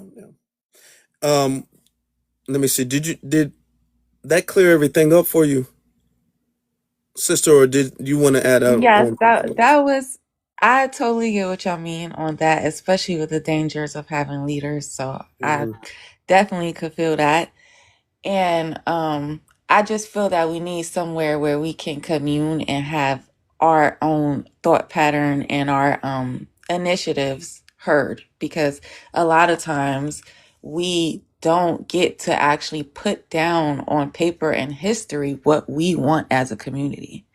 And that's important, because we should have a direction that we're going, even if we don't have specific leaders or a specific person, but we definitely need leadership and motivation to make sure that our initiatives are getting pushed through. Because even when it comes to parties, a lot of times we put our trust into parties because they're pandering to our trauma. And when it's time to do the things that we want them to do, it's not done. So, we definitely need a stronger way to commune and get our initiatives across. No. And I'm gonna land my plane. Well, thank you. That's one of the things we're trying to establish right now. We're trying to establish that. See how this is our first FBA State of the Union. So we're seeing how this flows, seeing how often we gonna do it, and how we gonna structure it or whatever. So we getting there. We are getting there. BX, I know you've been waiting to introduce something. What you've been. Yes, so we do have calls to actions going on at this time by Foundational Black Americans, right? One of the initiatives is from Sister Brooke, Brother Divine, the U.S. Freedmen's Project. What we need is New York FBA does need assistance. We do need signatures, but it's the U.S. Freedmen's Project that is stomping the yard really hard in New York, along with Sister Keisha of Thorough Black Talk Worldview. They attend every reparations hearings we have, and this is how I can tell people who don't have a high immigrant presence what to look out for and how these people take over in our government and within our communities, that they get little Haiti, a little Ghana, stuff like that. So I'm going to drop the link. Go ahead and review it. It's very easy. It's about 5 email campaigns. Please make sure that y'all fill out each one. So we all know MENA successfully delineated from the YT status. They didn't get any pushback, and even some of our representatives voted for it to go that way. But when U.S. freedmen descendants of Foundational Black Americans asked them for assistance with our delineation bill, we are met with silence. There's even rumors of them saying, and Brian Downing is probably confirmation to this, what I'm about to say. They don't know who's going to support us if they're not getting a piece of the pie. What did Brian Donald say? my family wouldn't be entitled to it, so I'm not going to, support it. Meanwhile, they have CARICOM, they have numerous nonprofit organizations. So that's the first call to action. The U.S. Freedmen's Project needs signatures for a delineation bill, a disaggregation bill, and to have a presenter of Brooks Choice who will talk about how all immigration has harmed foundational Black Americans within our communities within New York. The second one is a baby of mine. And it's, we all seen Ma'am Danny, right? Ma'am Danny, who I call Ma'am Dunny, y'all, sorry. But he said, well, New York was built by immigrants, powered by immigrants, and will remain, empowered by an immigrant. That is erroneous. That is false. That is a deliberate erasure of those who were actually enslaved in New York, because we did have an enslavement era. And I am a descendant of those who were enslaved in New York as well as the South. And so is Sister Keisha, who's in the panel. So what I'm demanding is he disrespected us, caused part of our erasure right there on the main stage. I would like his public apology to be on the same main stage. Now, I gotta say this. He did apologize on not a well-known main stage podcast. Shout out to the young lady who asked him about that, and he gave the apology. However, the verbiage counts. He said Black New Yorkers helped too. What is the two if our bodies were the first bodies on Wall Street? What is the two if we were made to build the infrastructure? What is the two when we've been attacked by all immigrants? Like, let's talk about the real of New York, right? So that's the second link I'm going to drop. Simon is a lobbyist. Simon pushes for us to have our own box 2 within the delineation movement. And right now he has a petition that's a delineation bill that he can tell you about. And after that, I'm going to speak to Ghana's call to reparations. The president is actually in New York talking with the Caribbean, talking with the Chinese, talking with a group called the Group of 77 and some other people who I believe are Pan-African. What they're doing is going for a global framework of reparations. They're going to the UN, and afterward, here's what troubles me. They're going for all of it troubles me, but here's something specific that we can do as foundational Black Americans. After the talk at the UN, they are going to our ancestors' burial site. We have a Pan-African community here. The Pan-African community was very dominant during one period in time. So a lot of things here get labeled African. So there was an excavation site. They found a massive grave site of our ancestors. They tested the bodies, right? And Ghana sent about 400 mahogany coffins. And now, years ago, so they are buried. Interred is the firm, and it's a landmark in the National Parks Department somewhere in Manhattan, Broadway Street. So after they go to the UN to give this resolution for a global framework of reparations, who they expect the UK and the US and any financial institution that may still have support or benefit from our ancestors' enslavement, to lay a reef. Now, if you know anything about Ifa, or any derivative of it, you give the ancestors a gift, right? A sacrifice, so that they can bless you and give you something in exchange that you may be asking for at this time. So I really did my due diligence to look up what would a wreath symbolize. What would it mean in Ifa? Why would somebody from Ghana, even though Ifa is primarily Nigerian, but why would an African want to lay a wreath at the ancestors' gravesite? And it came up just with what I told you. So that was confirmed for me. And what we're doing is, we're just going to find out what is our legal course of measure to kind of stop them from disturbing our ancestors again. After all the slave trading and bartering and all that stuff, the first gift you give us is a coffin. And so you want to use that history to kind of latch on and say you deserve reparations because those are your people. Whoever was captured from that continent ceased being African the moment they were bartered or traded away to the Europeans. So those are the calls to actions and the links that I will drop. And Afro, I did send you an invite to a Zoom call where we'll learn more about what we can do. So if you can make it tonight, it's at 7 p.m. Where we'll discuss it further. Simon, would you like to tell us about your delineation bill as I drop the links? Peace to the room. Thank you for introducing me, Sister BX. Shout outs to ZZ, Brother Afro Elite Foundational. I want to say this is what I want to, my submission to this first Black American State of the Union. I want to address right now that as we speak, there's a 14th Amendment deliberations going on in our Senate right now that are speaking on our emancipation and who we are as Black American freedmen, the foundational people of the United States, right? It's going as accordingly from my understanding. But that's what my delineation, it's not mine, but I'm a part of the lobbyist group that's pushing the BANF delineation name for Black American Negro freedmen so we can use our birth certificates. The term African American is an erasure term. It's the first term they used as almost like a crystal bowl, like a bowl. Remember when grandma had candy?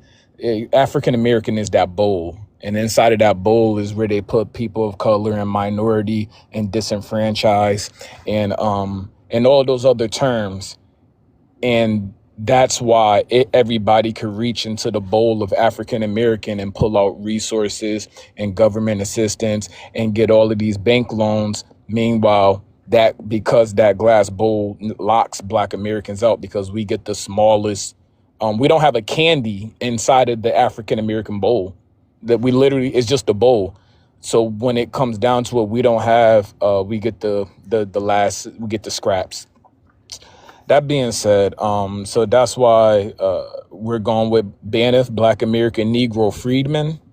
And it's for the emancipated descendants and the freed folks that were here in the United States. That are reciprocants of the 1866 Civil Rights Bill and the reciprocants of the 13th, 14th, 15th Amendment, and your ancestors can be found on the 1870 census. So it's a lot we want to delineate from this African American term. My next submission I want to give is why this is important. It's important because immigration has harmed the Black American freedmen community since they came. It's just that recently it's melanated immigrants, but prior the Ellis Island immigrants are not let off the hook. They were an issue. The Asian immigrants were an issue. The Latino immigrants are issues. We kind of fought in a sense afterwards, thinking, well, we didn't. It's not that we fought for it. We didn't go against it. When they tethered that immigration bill onto our civil rights bill, we didn't go against it because we thought we were getting partners in this fight. And we didn't get partners. The reason why we didn't get partners is because we were right in our efforts to want to give people opportunity. We were wrong, our ancestors and us, for Pan-Africanism. I am a proud ex-Pan-African, but we were wrong in thinking that other melanated groups would align under our justice. Once again, we were right and honorable with saying people should come for opportunity. We were wrong with our assumption with thinking that these other melanated groups would align with us in our fight for justice. Because other melanated groups, they're here just for that. You could ask them. They would tell you, I'm here for opportunity. I'm here for economic opportunity, education opportunity, status opportunity. They're here for opportunity. Black Americans are not here for opportunity. We're 20 generations of opportunity. We're fighting justice. We're fighting for justice. Our justice in the United States is very risky. A immigrant that just got here or been here for 30 years has their opportunity is walking through the grocery store and seeing spring water on the shelf or putting in an application and getting a loan, buying a house, not being bothered. That's their opportunity. They would never risk their USA opportunity for my very risky Black American justice. These two things are opposing to each other.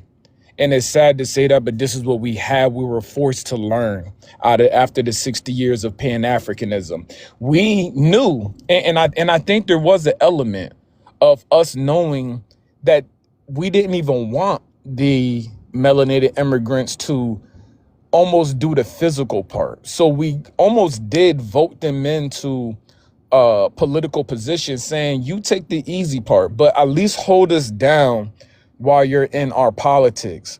And they failed the easy part. They failed the easy part of going into our politics and actually representing our justice correctly. So if you're not going to do the easy part right, of going into our politics, uniting under skin tone, and helping us with our justice, then what do we need you here for? We can do the hard and the easy part. So Please. when it's No, your turn, let him finish. Let him finish. and that is the issue. A immigrant, first gen, and that's why my name is. I had to change my name to Simon Saxophone, because it's like when I don't know why people keep coming off their mic. But my thing is very important that our family understands that a immigrant, whether they're from Asia, one of the Latin countries, the Caribbeans, a Hindu like Kamala Harris, a African, a continental Africa, a European immigrant, that they will not risk their United States opportunity for our very risky Black American justice.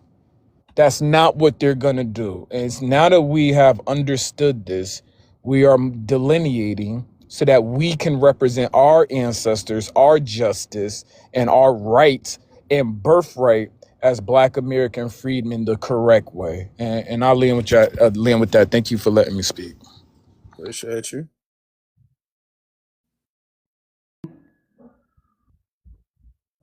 All right, let me see. Only because there's a couple people who haven't spoken at all.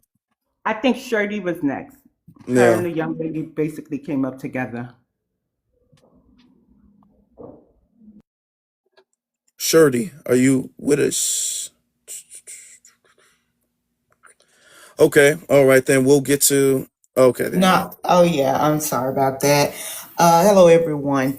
Now, one thing that I would like to put to rest and put an end to this is I don't know how many people went to school, how many Black Americans went to school with Africans. I didn't go to school with Africans. So when we were calling or using the term African booty scratcher that white people coined, we were saying it to each other. I wasn't saying that to Africans because I didn't go to school with Africans. Now, I said that to say this. It was one little African boy that did come to our elementary school. And, he had on the patent letter. I didn't know, we didn't know. We just saw a child and we wanted to play. Remember him being very standoffish and kind of mean because he didn't want to play with the Black children, because at our school, still at that time, Blacks played with Blacks and, white played with whites. And sometimes we would mix up, depends on what it is that we were playing.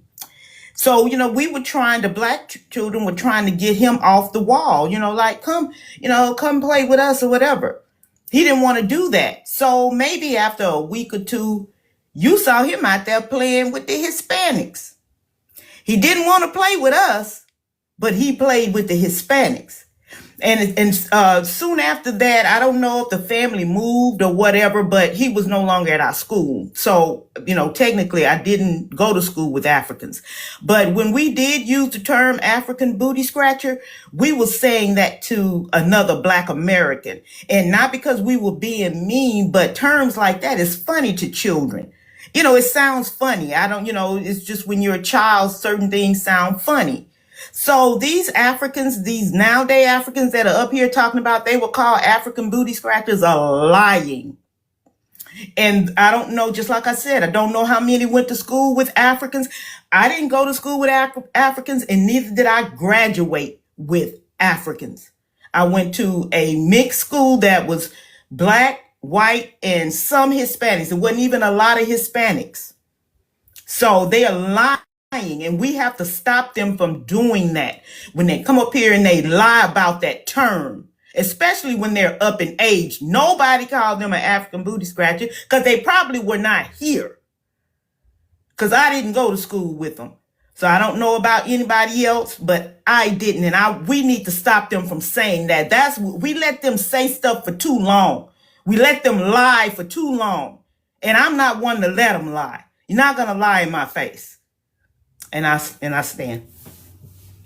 Thank you, Let me actually speak to that too, because there was times and periods where I went to school and there were some Africans. I wouldn't say I went to school with them, but because they were a small percentage. So I went to school with some Africans, some Nigerians, some South Africans, and all that. One dude was from, I think he was Kenya or Cameroon. I keep forgetting. Okay, I never heard anybody refer to them as an African booty scratcher. I never heard that growing up. My child, never one time did any foundational Black American make fun of them from being from Africa, tease them, bully them, say anything even about them being from Africa. So that's why I'm all like, I hear people my age talking about, oh, I was tormented and y'all called me African booty scratcher. I'm all like, back during when I was in school, that was not no thing like that. That wasn't a thing. That was not no thing where folks was being called African booty scratchers, and that was never no thing where I was growing up and there was some type of particular disdain that we had for Africa. That was not no thing. And they want to come up here and they want to say that. They want to embellish. First off, and maybe some of them, maybe at a certain point in time was bullied, maybe, but all of them are simultaneously coming up here regurgitating the same story about how all of them were being bullied. Now, none of us can recall doing that. None of us can recall seeing that, yet all of them have the exact same story about how they were picked on and they were called an African booty scratcher. All of them. I'm talking about copy paste, same story. So yeah, all of that stuff is cap, man. It's disingenuous. Yeah, well, somebody in the chat told me I was miserable AF. Okay, you want to come up there and say what it is that I'm miserable about? New York, That's where I'm in now. NW, NY. He's the African troll. He is. He Oh, trolls. okay. Yeah, because he know I'm telling the truth about what I'm saying with all their lies. They have to be stopped. Y'all have to be stopped and kicked out from among us. Get out of here. Yeah, I think they You know just what heard it I on TikTok. I think they heard it on TikTok, right? Mhm. And then they started repeating it. That's really what it was, sister. Yeah. Yeah, it's 'Cause they weren't probably, even saying just that a like few white years people ago. always do. It's probably a YT person that threw that out there. Well, let's throw it because that's what they do. They throw a bone and then watch us fight about the bone. So somebody pulled that up and threw that out there to them clowns, and they trying to lie and run with it like they lie and run with everything else. They don't tell the truth about anything. Well, the reason I would say is because we got receipts on them. We got receipts on their behavior. We got receipts. I can go back all the way over a decade and find I still got tweets in my computer over a decade old of them saying, "Oh, my parents told me not to bring an Nakata home." Of them with the whole flags in their bio, just saying wild stuff about us and our lineage, and we got receipts of that. So what there is, because there's so many receipts and evidence. Hold on, there's a background.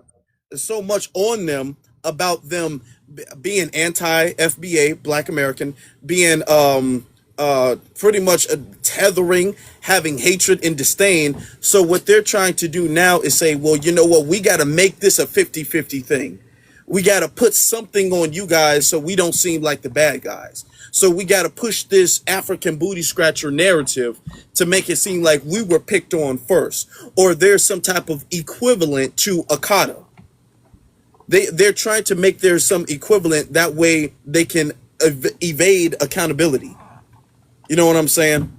Afro, didn't they have like a SLAVE auction and Clubhouse? Yeah. Right? They were doing all kinds of atrocious things on this internet. But don't let us start putting out the receipts. Y'all talking about middle school kids back in the day, even if that did happen, because majority of Black Americans is in the South. But even if that did happen, y'all mad at middle school kids at 30, 40 years old, trying to make it seem like it's a recent event. Well, we got 10 to 15 years of receipts of the most nasty, vile, demonic things. It's crazy. I want to say this too. Can I speak now? One moment, only time. I'm gonna just say this because it's in alignment with what we're talking about now. So we were these bullies. We supposedly was the ones, not the Jamaicans, that were beating them up for Haitian Day, right? However, their businesses, they ain't scared to put their businesses in our communities, right? They ain't scared to come, if they're dating one of us, gotta put that out there, they ain't scared to come and peddle their schmugs or whatever, or get their schmugs, right? Because some of them are addicts too. So yeah, like, let's be for real. We are this big bad bully, but you ain't scared to intermix with us when it's time to get some money. Let me be clear, y'all are liars.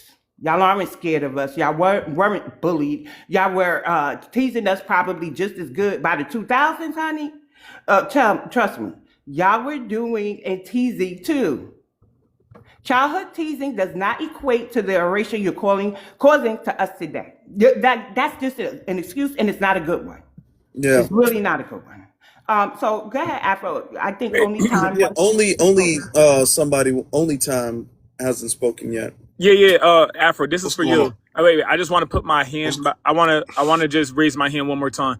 Afro. After only time, I slipped my mind. I have an important historical submission I want to bring to the State of the Union of Black America. So go ahead, only time. I just wanted to I got one more thing, please. I want to say this. This is what I want all the Black Americans to know. You'll know about these people who are not from here once they get numbers in the places that they are. They'll show you who they are, whether it's in and I don't speak on New York because I got homies who are from New York, like Vu and Nobody, and I always defer to them. And they tell me about what's going on in the places, some spots in New York. Even if you look at LA, I got family in LA. You look at these people who are not from here. Once they get the large numbers there, they show you who they are. They build their own enclaves. They build their own things, whether it's schools, businesses, whatever it is. They build their own things for themselves. So when Black Americans, and that's the notion that we have been disabused, we need to be disabused from that because it has not worked. Where you talk about this whole inclusive nature that is divine in us, how we just include everybody else, it does not work because most people who come here, once they get numbers in the places that they're at, they build things for themselves. They don't include us in them. We can patronize themselves, but we don't have equity in these places. So I want everybody to understand that are Black American, that notice that when they get the numbers there, they don't include us in them. They build things for themselves, whether it's schools, churches, businesses, whatever it is. That's a fact. I don't care if it's Latina. I don't care if it's white tea. I give no leverage to these recent Ellis Islanders who got here in damn near 1900s. They get smoked from me too. Y'all recent arrivals, so y'all have no leverage to speak either. Y'all weren't considered white when y'all got here. Y'all were considered another. But what I want to say is about as far as what I'm trying to say now is that I just want Black Americans to understand that we have no allies. We don't. We only have ourselves. And what's going on now, I think, is beneficial to us, and to understand that the fact of the matter that everybody has shown their hand for us for generations now, and it's okay. And the strangest thing about this whole, all we have done is agree with it. Everybody else has said that we are not them, and it became a problem. We did not try to harm nobody. We didn't do none of the things that go on in some of the places that they're from. All we did was agree with what everybody has been saying to us for generations, and it became an issue. And that lets you know that you have something in you, whether it's social capital, whatever it is, that they need from us. Because without us, it would not be a big issue if we just agreed that we're a separate group, as y'all have been saying for generations, that we're not y'all. And we're not all the same. So why is it an issue now that we agree with what everybody's been saying? I just think that's the strangest notion that's going on now. They don't want to admit that they need us. All these groups, I don't care what racial group, what ethnic group it is, they need us for some reason. When they come to the United States, they need us. And I'll land there. That's all I want to say. True.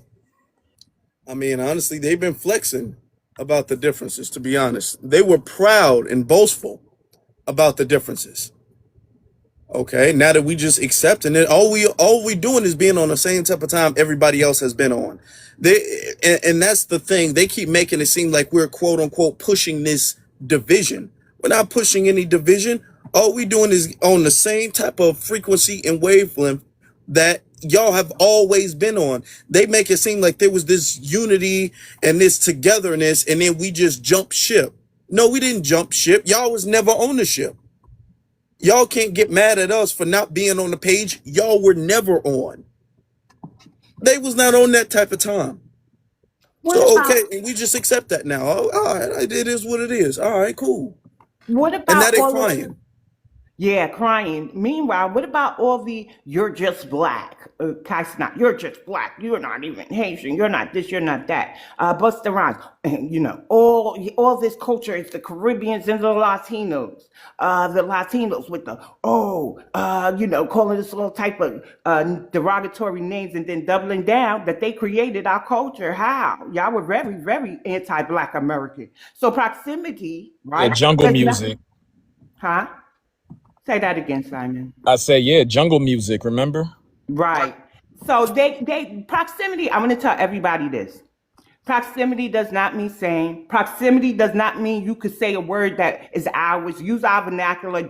All those big bamboo earrings and baby hairs, honey, came for us. We got it from our ancestors, right? Josephine Baker with the baby hairs, right? You cannot say that you created our culture when y'all were very anti-Black Americans to us. It's possible to live in proximity to us and still not be an expert on us, just like I'm not an expert on y'all. Stop acting like you're an expert on us. You're not.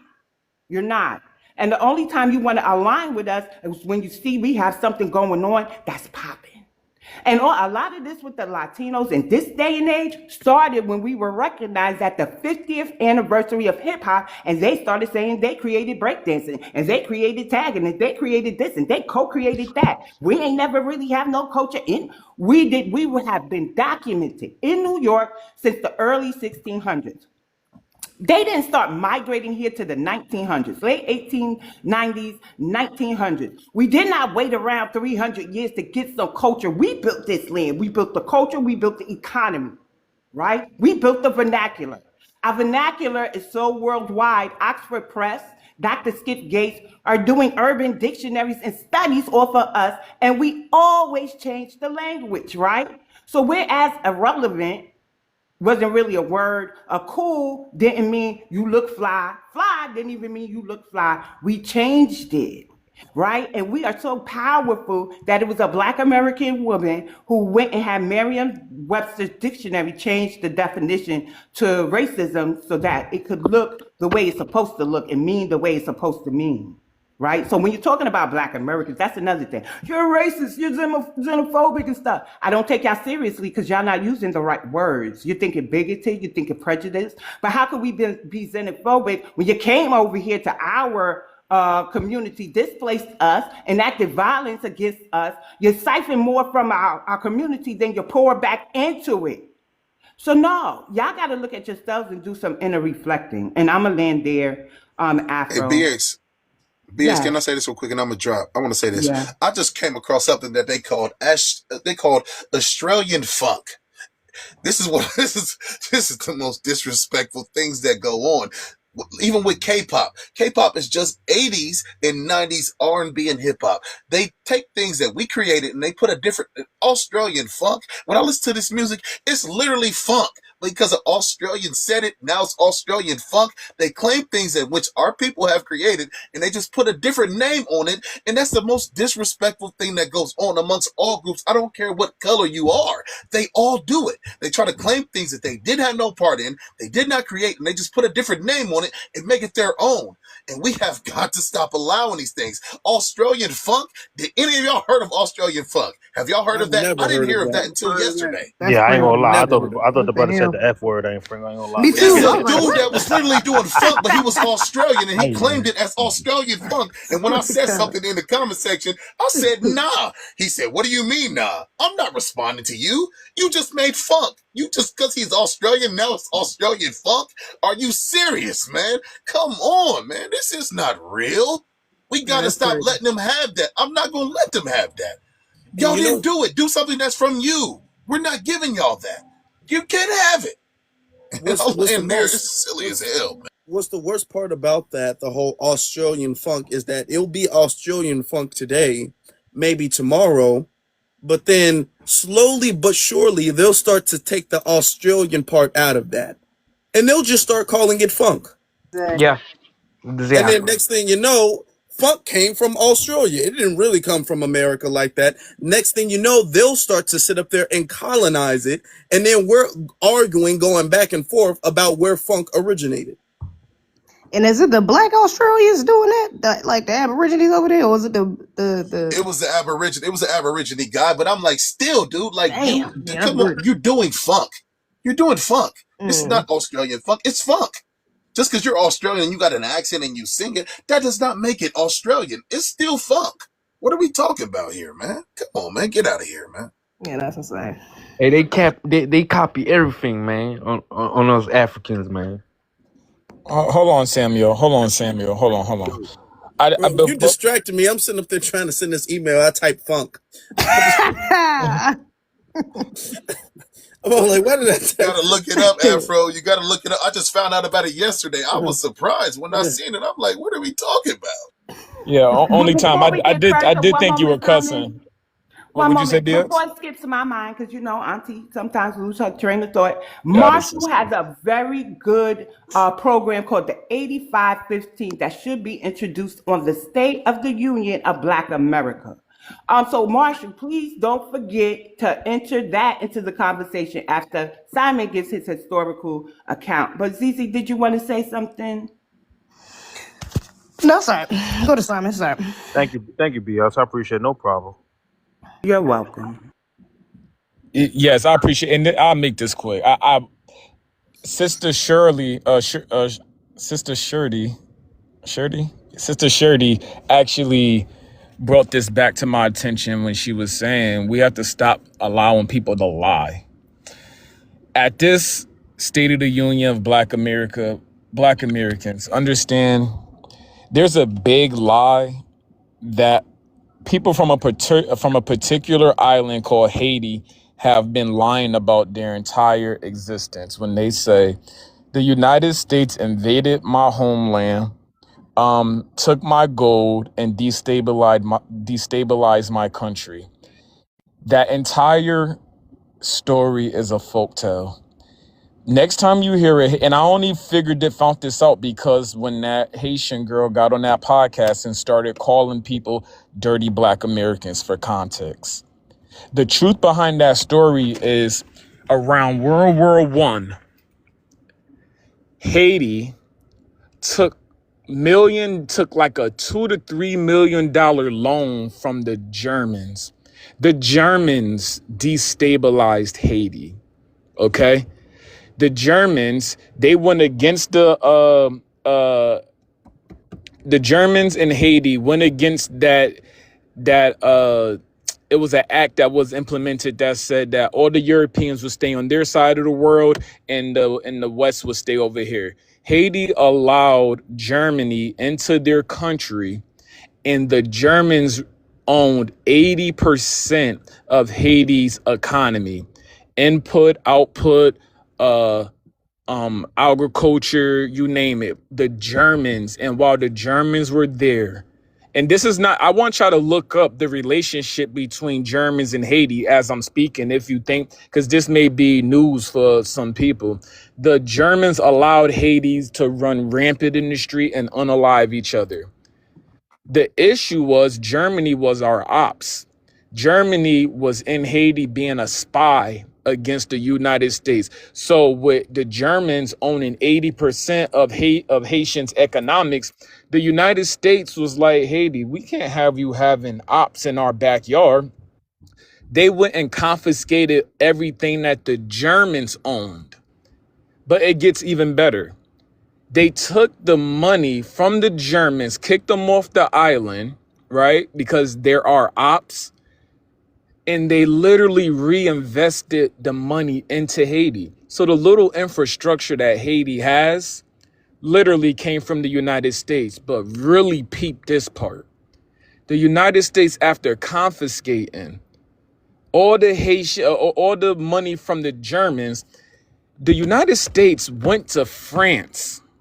The United States went to France and consolidated that reparations debt, got France to drop that total from 100, I think it was like 150 million.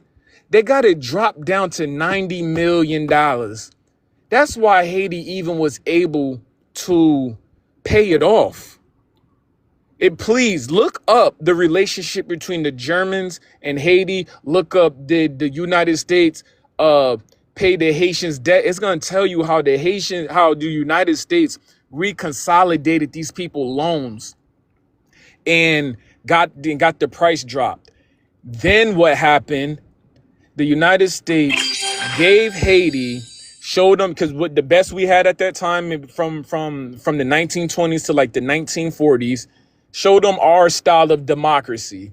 Set it up, showed them the 3 pillars of law: legislative, judicial, executive. Showed it up, set it up for them, and then the United States allowed the Haitians to pick their ruler, and then the United States left. But the dude that they picked to be their president or their ruler, whatever they call him, he's the one who went and started unaliving Haitians again and destroyed the democracy at that time.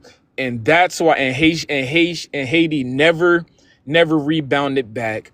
And that's why Haiti the way it is right now. The United States did not do nothing to Haiti. It actually saved Haiti's tail. And now, Man, you a liar, man. Yeah, okay, but listen, if you say so. I'm Haitian as well. I know. Take it easy. Take it easy. Oh shit. Okay. I know. I looked at his profile. I knew that's why I wanted to go before him, because I knew he was gonna come with all of this. When you look up these resources, so to stop the lie so that a Haitian could never say nothing about Americans or whatever Black Americans do, we get nothing from Haiti.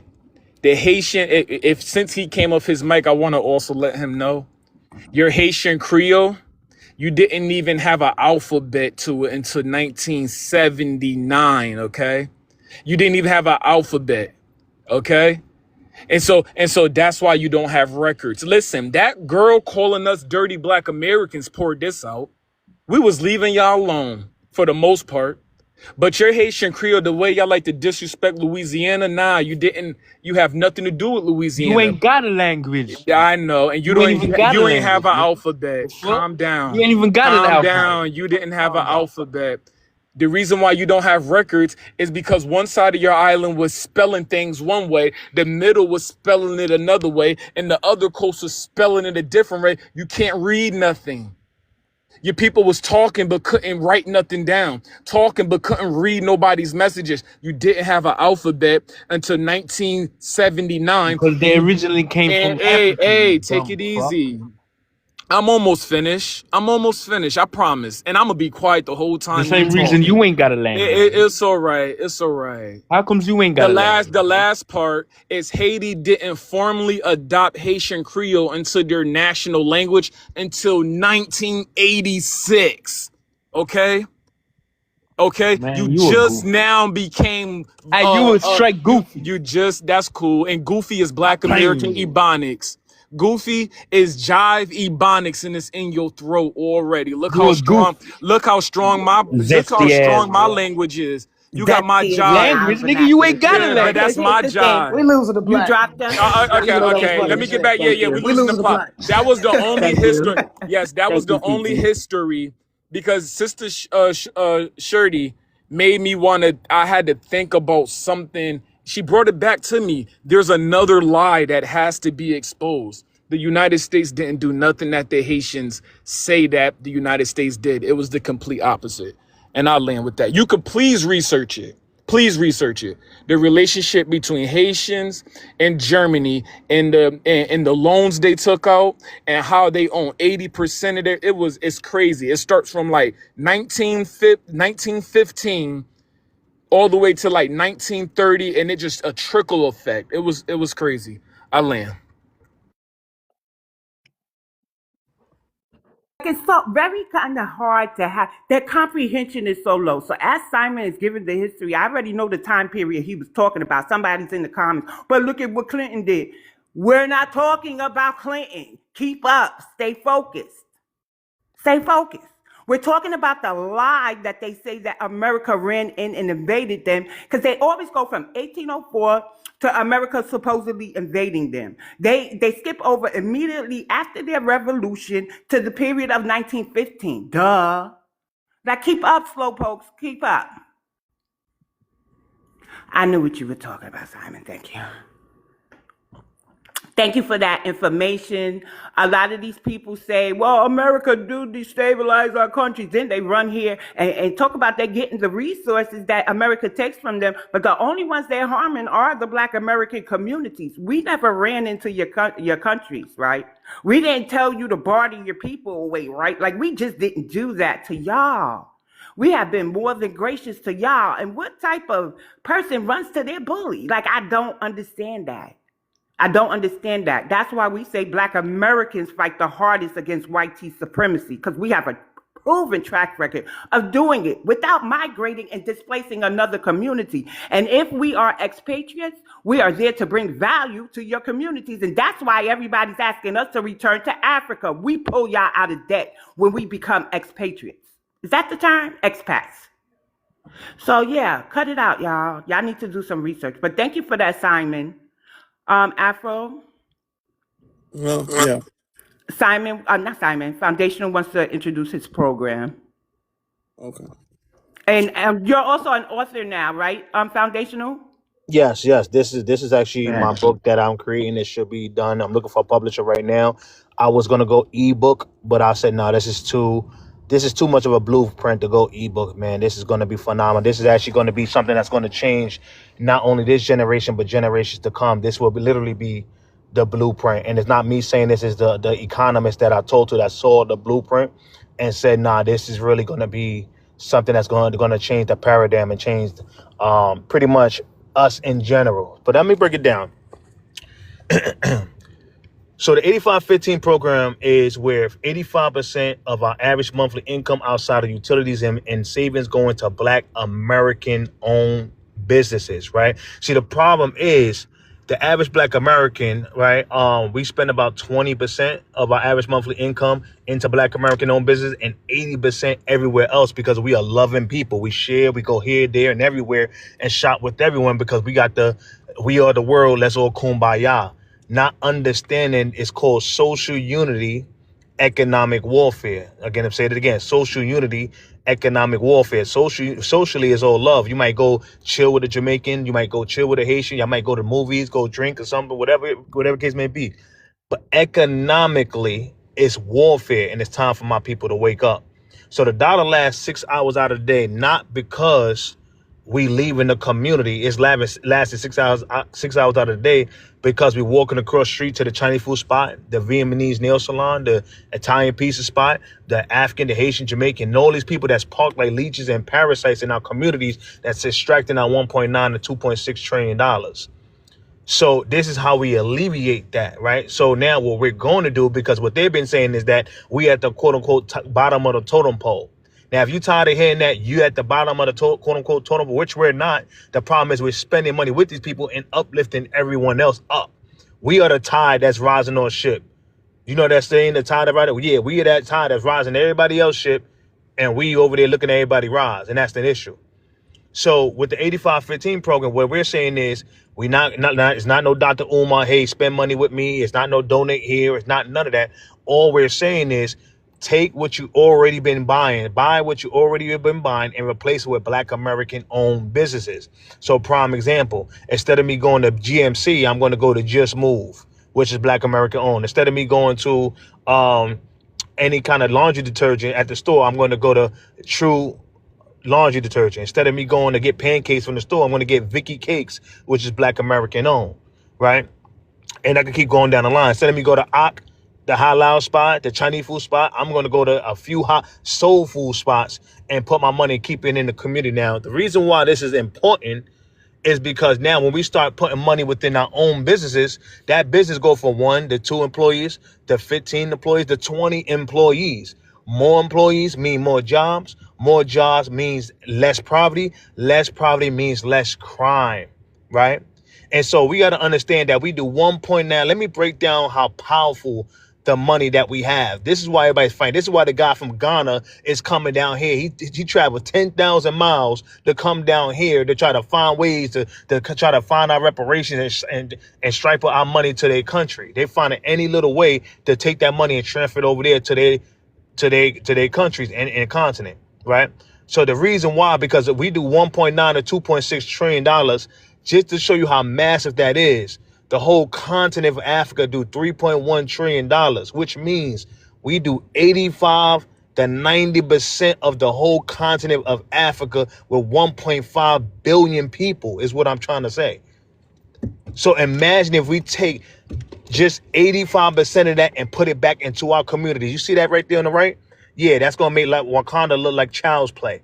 That's going to make Dubai. Matter of fact, people are going to be coming to our communities like a Dubai. You know how people travel to Dubai and spend all that money to go to Dubai? Yeah, that's how they're going to be traveling to our communities because we now making sure we keep the money in the communities. So with this framework, right, the 85-15 program and this framework, what we're doing is we keeping the dollar in the community 365 days out of the year. So now we moving a little different. We talking a little different. And we operating a little differently because now we're not asking for anything anymore. We're not begging for anything anymore. We're not going to these politicians and say, hey, can I please have something? We telling them what to do because now we're going to lobby and we have money to tell them what we need for our communities.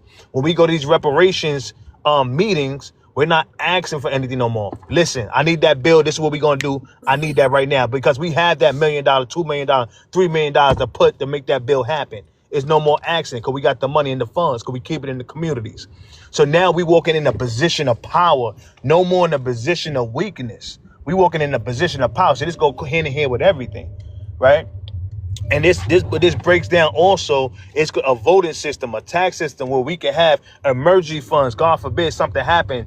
Prime example, when that flood happened and the government gave them $750 and their whole house flooded out and the house got tore down. And they gave them a little $750 check. Now, we're going to have an extra fund to make sure our people good. I don't know about anybody else, but we're going to have a 1% to 2% fund on the side for our community to make sure something happened in an emergency, we got them covered.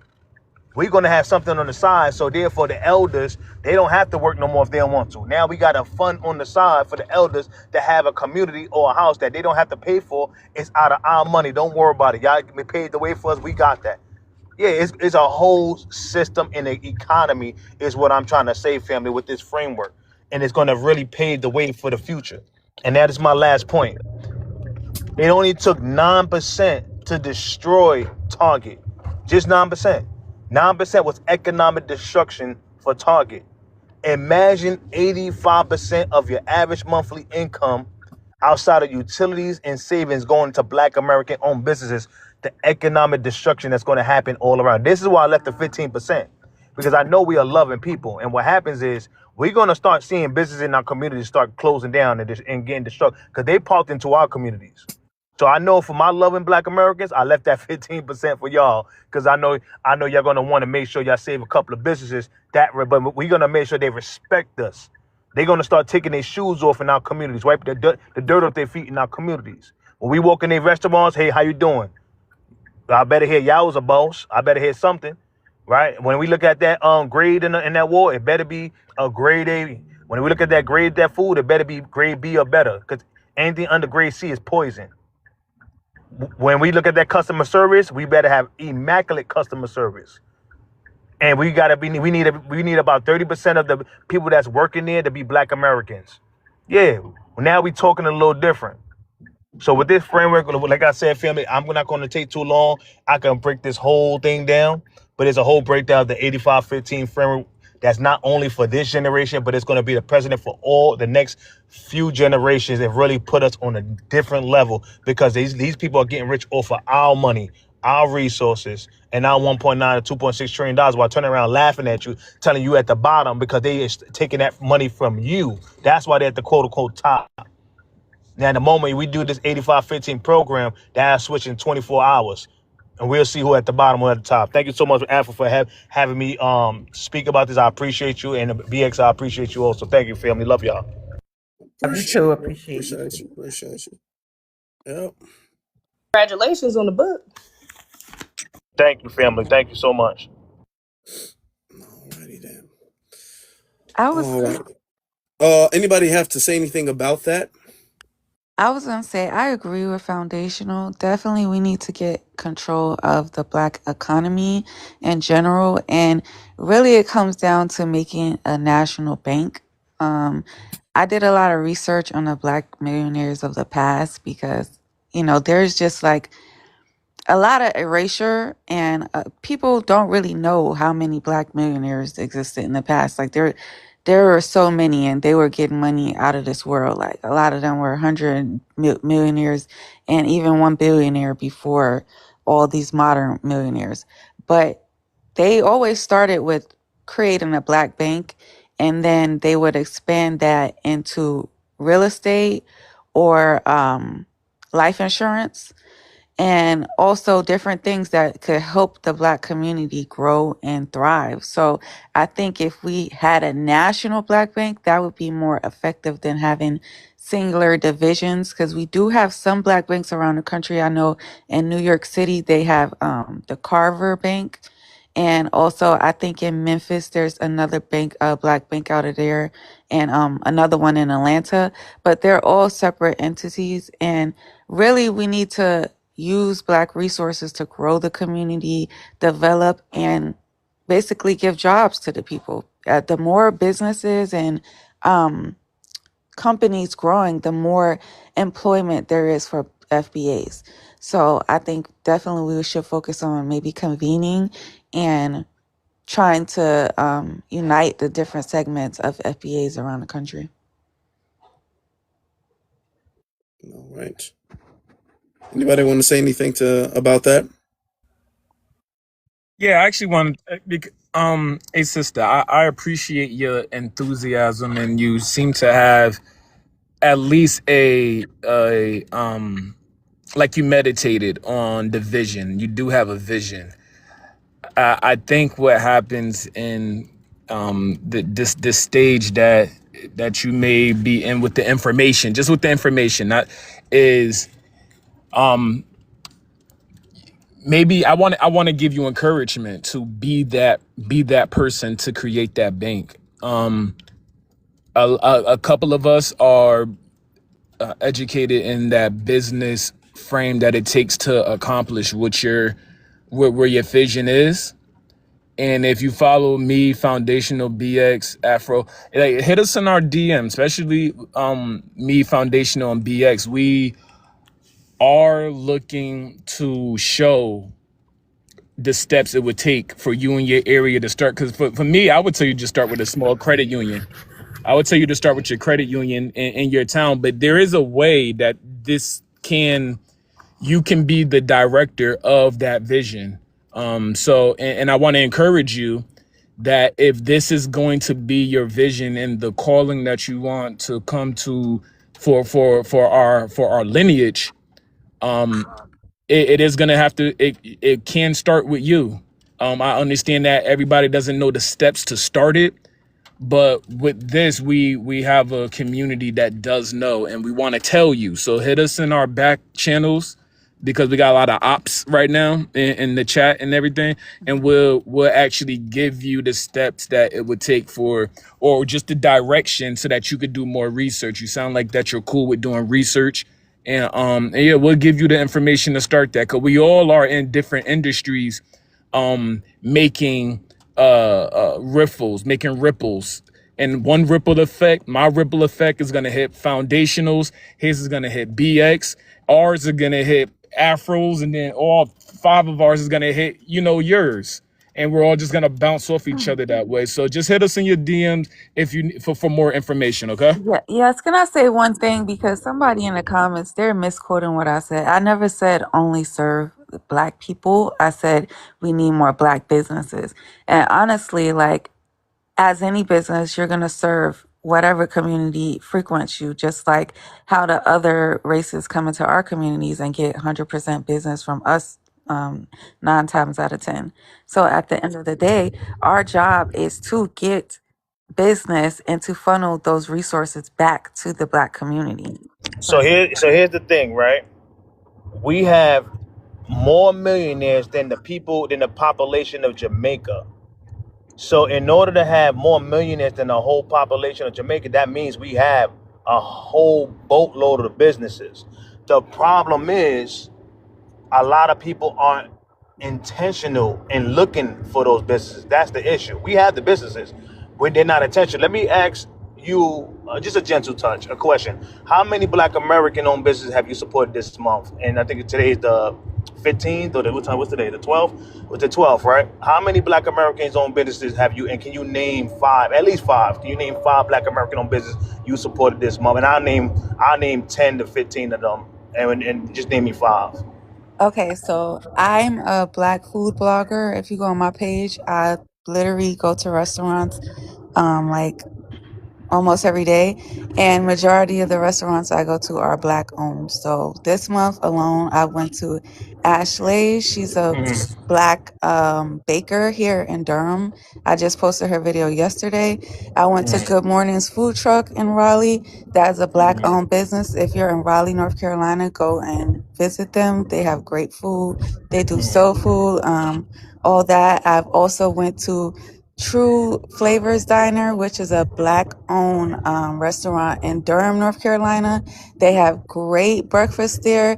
If y'all want to go and check them out, their food is amazing. I've also went to Nata Bell's in Winston-Salem this month. Nata Bell's has great cakes. They have some of the best cakes in America.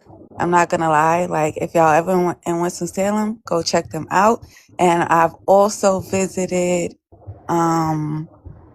what's her name? What's her name? It's another baker that I wanted to shout out. Her name is Kelsey Bakery. Yeah. I hope that's her name. I don't want to mess her name up. But she has some of the best brownies in Durham, North Carolina. If y'all ever out here, dang, Kelsey. I can't even click my profile to go see it. But yes, her name is Kelsey. She makes. She's a Black baker out here. Like I said, if y'all if y'all in Raleigh, North Carolina, Durham, North Carolina, follow me. I do all kind of food vlogging, and I support Black-owned businesses all day because That's I love to amazing. see I our love people that. thriving. I love that. Hey, So what I'm saying is you kind of debunked your rhetoric that we don't have businesses. No, I didn't So say that's that. that's I what I didn't mean. say That's that what I we mean. I don't have think businesses. I said that we no, need so to have a national banking system. we have that. So we have that, right? We have 250 Black American-owned banks and credit unions. We have Hmm 60,000 Black American farmers. We have a lot of things a lot of people don't know because they're not intentional or looking for it, right? One of the largest being One United Bank with millions and millions of dollars of assets in it. There's multiple. You just got to look for your city. You'll see a Black American bank. But again, a lot of us don't know because we're not intentional on how we spend, or we're not intentional on how we look for the business, right? And that's kind of what the 8515 program is.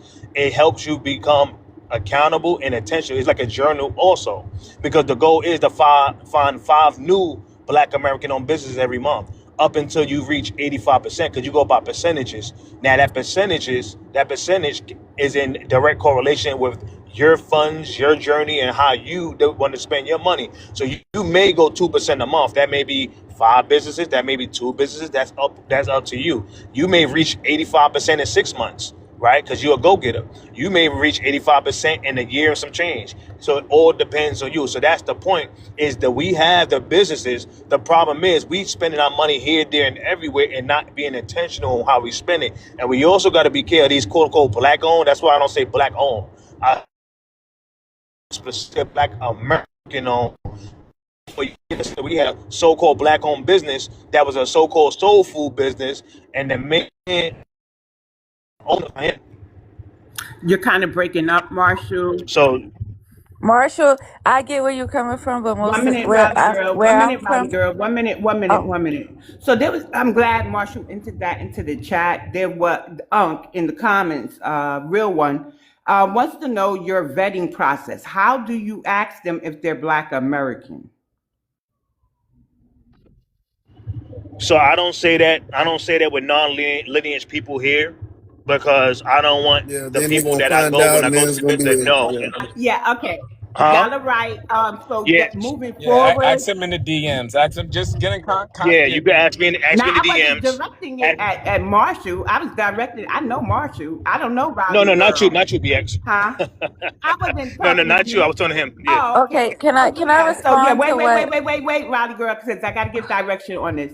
I hope that you are vetting these so-called Black businesses, but you don't have to tell us your vetting process. That's just Yes, something to put a little yes. seed for you to nurture. I have an extensive vetting process. I'm working on BAE, Black American Efficiency, where it won't just be me. It will be people I train on my vetting and how I do it, how I search, how I do my background. I do background. You hear me, family? I do background. So, and I will help and I will teach other people to do it so they could do it in their own states, right? And they could be part of the Black American Efficiency, and they can now. My bad, I had a phone call. They can let it be known and let us know, is this a Black American business, or let it be known that it's not a Black American owned business, and we keep a little a tab on it. We'll keep a little tab on who is and who's not. But Marshall, nobody was talking to you. Real's comment, we know you. We know Oh, you. my We bad. know that it was for her. But as I was reminded, we don't want to say vetting processes on public platforms, right? So I just Right. want it to be a Yeah. seed that she nurtures. Like when she goes into the know that immigrants are born in the South. Please know, because everybody act like immigrants ain't been there for at least 40 to 50 years in the South. They just didn't have their numbers up, but now they're showing their ugly little heads. So we're just saying, be mindful that I'm gonna land here. Be mindful that the Black Man, my business phone's about to die. movement is always stop. Just Think be about the mindful brat. that the Black business movement has been co-opted by immigrants, and we're just asking your vetting process. So if you don't have one now, you might want to have one a little later. That's all.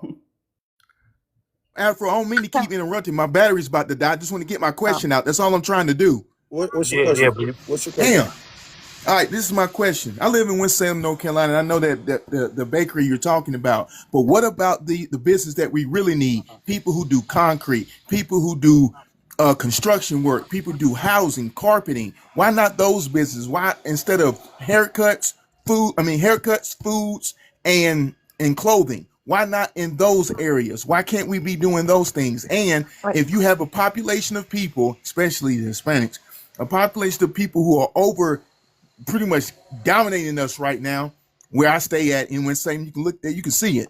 So what do we do about that? Because we don't have any Black businesses that do those things, but they are here. So that's all I had to say. my question is, who said we can't? Who said we're not, or Right. wouldn't do those people? Those, matter of fact, those are the light and shining armors to me. I look for. If you got a loud background, family, I'm gonna mute you up. I look for the people that do construction, carpentry, and all that. I love people that do that kind of stuff, because those are the builders. It's not just food. I didn't say just food. Notice I said replacing the businesses in general. 8515 is business in general, no matter what it is. If it's painting, you're going to go to Claire Paint, which is a Black American woman, and she got a paint called Claire Paint. I know all this stuff because I actually do this in real life. You can look on my page. I buy this stuff. I'm doing it in real time, right? So I buy Claire Paint instead of going to the store get paint. If I need somebody that's construction or whatever the case may be, I'm looking specifically for a Black American. Like right now, I'm looking for a Black American. It's called what is it called? A fashion tech, a Black American fashion tech, because I'm trying to design something.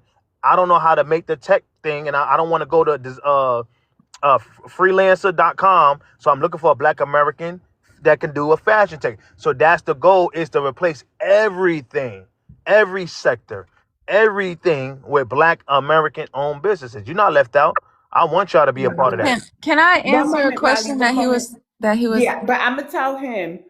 We do have Black American contractors. I do have one who follows me that I know is a contractor, but he's in Virginia. So, but there are some who will really travel for business. So I'll talk to him and get back to y'all. I just wanted to say that, Riley. Go ahead. Okay, one, he doesn't have to travel because there is a very large Black-owned contractor that has contracts in Charlotte and Raleigh and Winston, all over the state. I can't remember their name right now, but I was watching a video on YouTube about the top 10 Black businesses in North Carolina yesterday, and there's multiple Black-owned contractors out here that's really making money, and they're building Charlotte. Like, they're the ones building Charlotte. And Oh, I'm sorry, ma'am. And what I wanted to ask you is, what about the brothers and sisters that have these businesses that are going to do grade A1 work? We have a lot of brothers and sisters that have businesses, but they don't do grade A1 work. And so when they want things done, they Neither say, does well, the you need. Mexican. Wait. Neither Yeah, let's does. not do Hold I'm that. not saying that, sir. I didn't say that. Come on now. I didn't But say that. the business that I'm talking about is a very large company. They do great work. That, like I said, they are Right. building like skyscrapers in Charlotte. They're Okay, cool. doing that. Like, there's Okay. multiple contractors out here making money, Black contractors. Okay, Good, thank you. good. That's all And I'm also, saying, One ma'am. there's minute, That's just all. not a one lot of minute, light brought one to minute, it one. because people like to act like other races are doing the contracting, but there are very large Black contractors all over the Okay. state of North Carolina. Thank you. Oh, One And all minute, right. Thank you, also, ma'am. the only y'all. reason that 1 minute, y'all. Again, Black businesses have been co-opted. Please enter a vetting process. That's all I want to say. So one, you're going to have your own personal vetting process if you decide to go with the people that's available to you in North Carolina. I got to tell you, there's immigrants in North Carolina. We yeah, see but the people who's protesting, and some are out these are there FBA protesting businesses. for I'm not immigrants. talking about. That's all I'm saying. I'm just trying to enter that into the conversation because we're saying Not Black talking to and you, flat Riley. She's talking Blackness. to the comments. She's talking in general, Riley. We're Okay, not sorry. directing anything at you. I'm issuing a reminder. I'm telling y'all that anything Black has been co-opted, and we have to have a vetting process, even if it's our own personal vetting process. That's all. That's all I'm issuing a reminder, y'all. That's all. We Yeah. also need Black American directories, and I know there's actually a couple out there. Somebody, if y'all know any, put them in the chat. But I think it's one called like Mir or something with an M. And I heard about another one recently too. But Black American directories are essential for things like this as well to find them more easily. I agree with that, Zizi. And I was saying that the only reason I brought up restaurants earlier is because he asked me to name 5 Black-owned businesses I visited this month. So that's why I was giving him those. But there are tons of Black-owned business. And when I was talking about the banking system, I know that in my city, in Raleigh, there's only one Black bank, and that's MF Bank. But MF Bank is local to this state. So when I go out of state and I travel a lot, as I said, I vlog in different states and North Carolina, I literally have to use other banking systems to get money, which means that is not a national bank. There's no other Black national banks where I can go withdraw my money in different One locations. United Bank is a national. You could get actually they have an online But they're banking not also. here. Yeah, but they have an online. They have an online banking also. We can do it online. Okay. What I'm saying is you should be able to I see withdraw what you your mean. money I see what out you're of saying. in any Riley, state. and that's what I just told you. You will have to, if you have I'm big on, if you have a grievance, you're the one to solve it. And I'm not respectfully, Riley, I'm not the one that hears grievances and just keeps repeating the grievance. If I hear a grievance once and then I hear a grievance twice, at some point, we have to be our own ripple effect. You can say what your grievance is. My question is, are you going to solve your own grievance? Because that's what our culture is. We are the people of 55,000 patents and 55,000 more that was stolen. So when our ancestors was inventing, they had a grievance that they said, I'm tired of, apparently I'm not the only one with this grievance. I have to be the change I want to see. So Riley, like I said, you can hit us in the DM. We can show you how to start it, but are you willing to be the solution to your own grievance? I love that for you, but it wasn't a grievance. I was just saying, us as a Black community, we were talking All about right. things that we could do to progress, and I was suggesting that we have a national banking system where we Yeah, can withdraw. that's agreement That that was you not suggest. a So like grievance. what Simon's saying is this, right?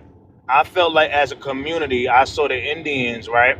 They lived in the Bronx, New York. I mean, they ain't living there in the Bronx. Yeah, lived in the Bronx, New York. They're doing business in the hood, right? But then if you go under Thor's Neck Bridge, they living in castles. I'm talking about they living in building houses that look like castles, right? So, and another problem I saw the ox, same thing, halal people. Then you go another area, they living in castles. So what Simon is saying is, instead of me like just talking about it, right? What I did, I created an 8515 program because I want to be the change I want to see, right? I can talk about it all day. Well, we don't have and we don't own and we don't this and we don't that. Or I can say, you know what? Because I got tired of it. I said, I'm going to create a framework that's going to be unstoppable. It's going to be, I was going to say BULLET proof, right? It definitely be economic proof. It's going to make us be on the most economically sound people in the world. We already the richest in the world, but now we stopping all the leakage. The problem is the leakage that we have, where all the money is just leaking out from our communities. I wanted to be the change I wanted to see, right? Because I could talk about the problems all day. That's easy. But now making it being a solution, that's what I think that's what Simon's talking about. Chocolate Tar, first of all, I am FBA. One My minute, one my minute, one minute, ancestor. one minute. Nope, we're not going back and forth. We're not doing that right here, right now. This is our first podcast for the State of the Union of Black America, right? We're not paying attention to the chats. So we can't prove that you are not foundational Black American, just like we can't prove you are. She's just going off a pattern, things that others will say who's not of the lineage. So I just want to kind of move on from here. I'm glad that you are supporting Black businesses. I'm just asking that you put a vetting process in it if you're really for delineation movement. That's all, ma'am. Ma'am was talking. I got to ask you a question. See if you can answer this one for me. When it comes to those businesses and getting the quality equipment and the quality resources that we need, how are we able to get those things without being overpriced when we're starting out these little small businesses or even starting a business at all? Can you elaborate on overpriced? Okay, let's say you go to you got wood and they may overprice the wood. You may have to pay this amount of money and then they're giving it to everybody at wholesale price or and stuff like that, because that does happen. When you're Okay, getting so one minute. The chat has said, and I'm gonna say this. They said they thought your phone was about to unalive. So I'm not a contractor because I believe you was asking. You said the woman, I think that was. I got nine. What you got? Like nine, whatever in my battery.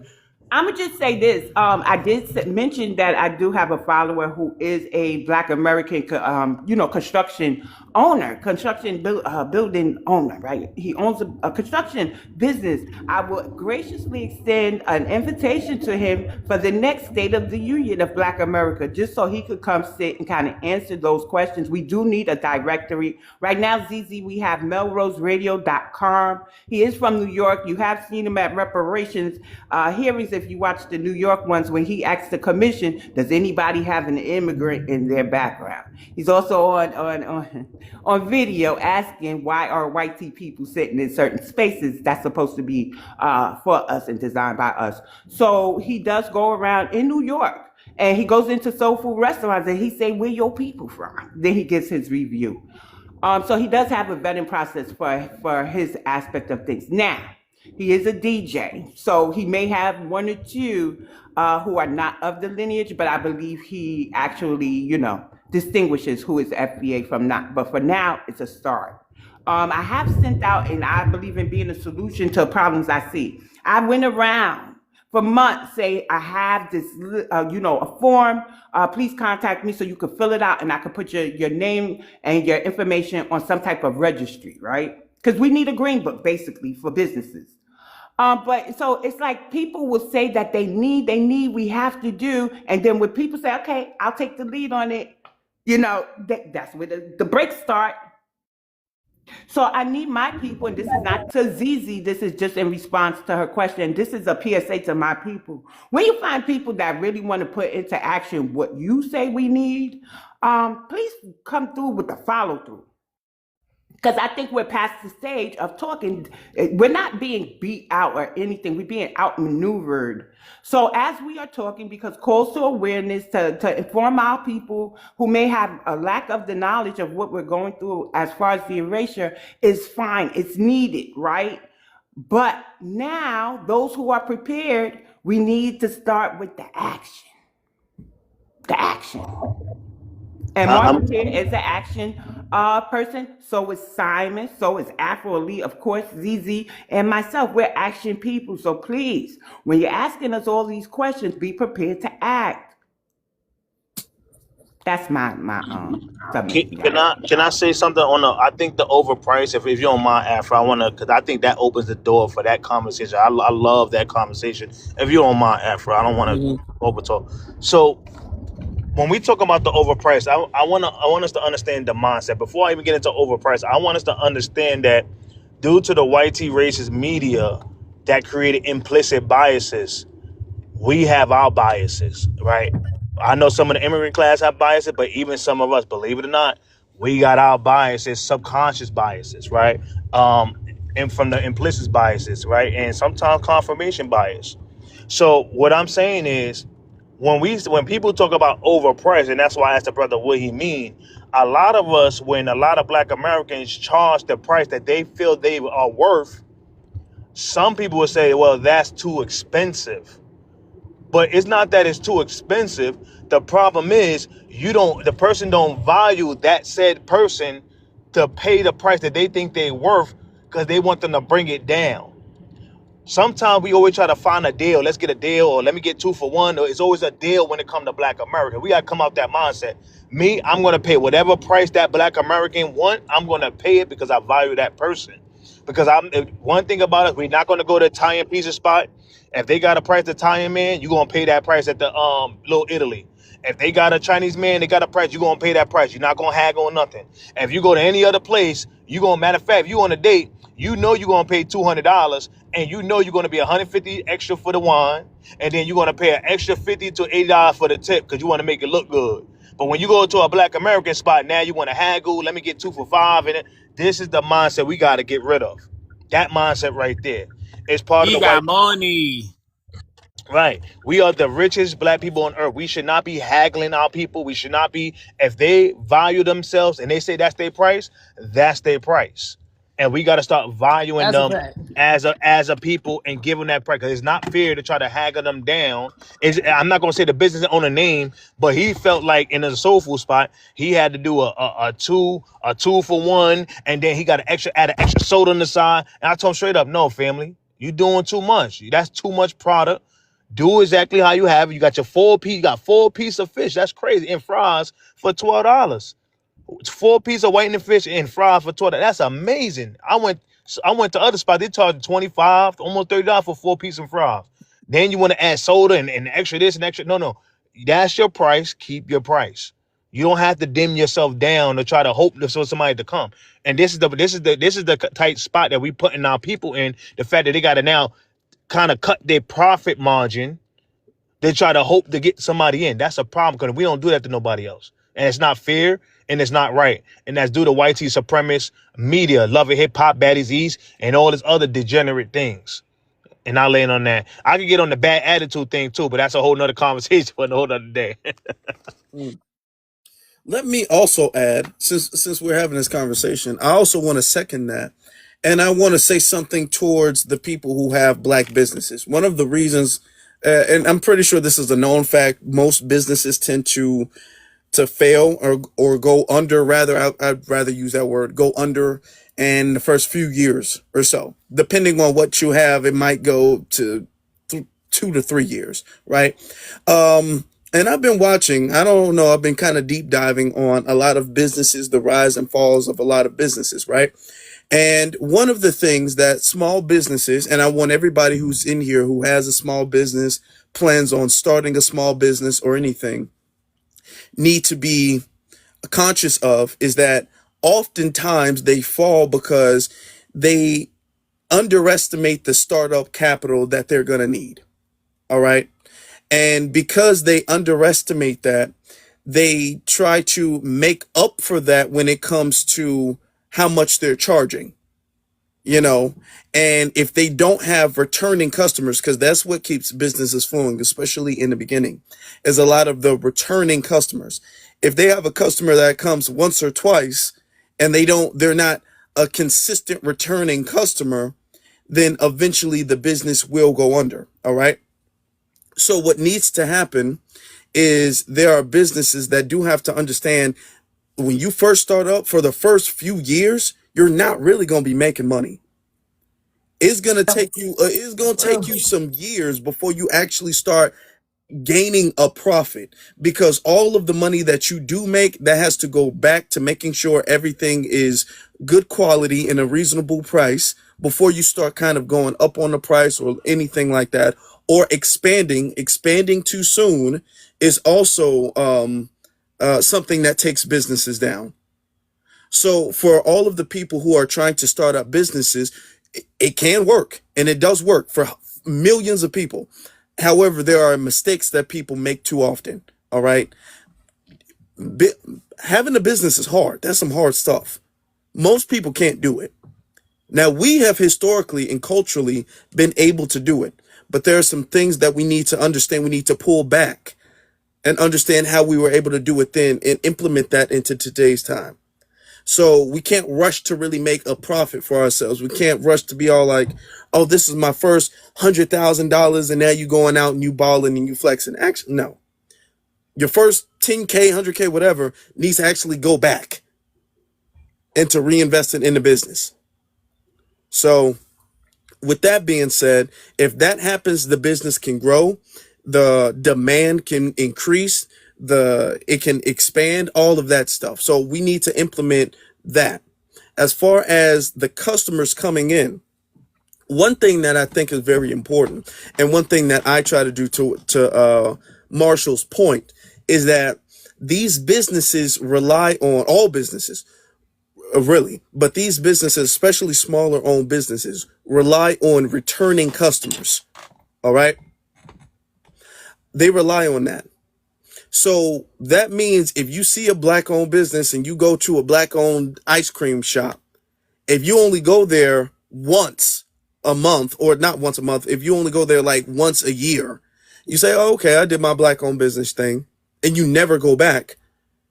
That's not, I mean, that's cool, but it's not, you know what I'm saying? They need consistent patriotism, at least in the beginning. When they first start opening up, they need consistent customers coming in. I'm not saying you got to come in and spend the same amount of money every time. I'm not saying if you come in and spend $100 one time, you got to come in every week and spend $100.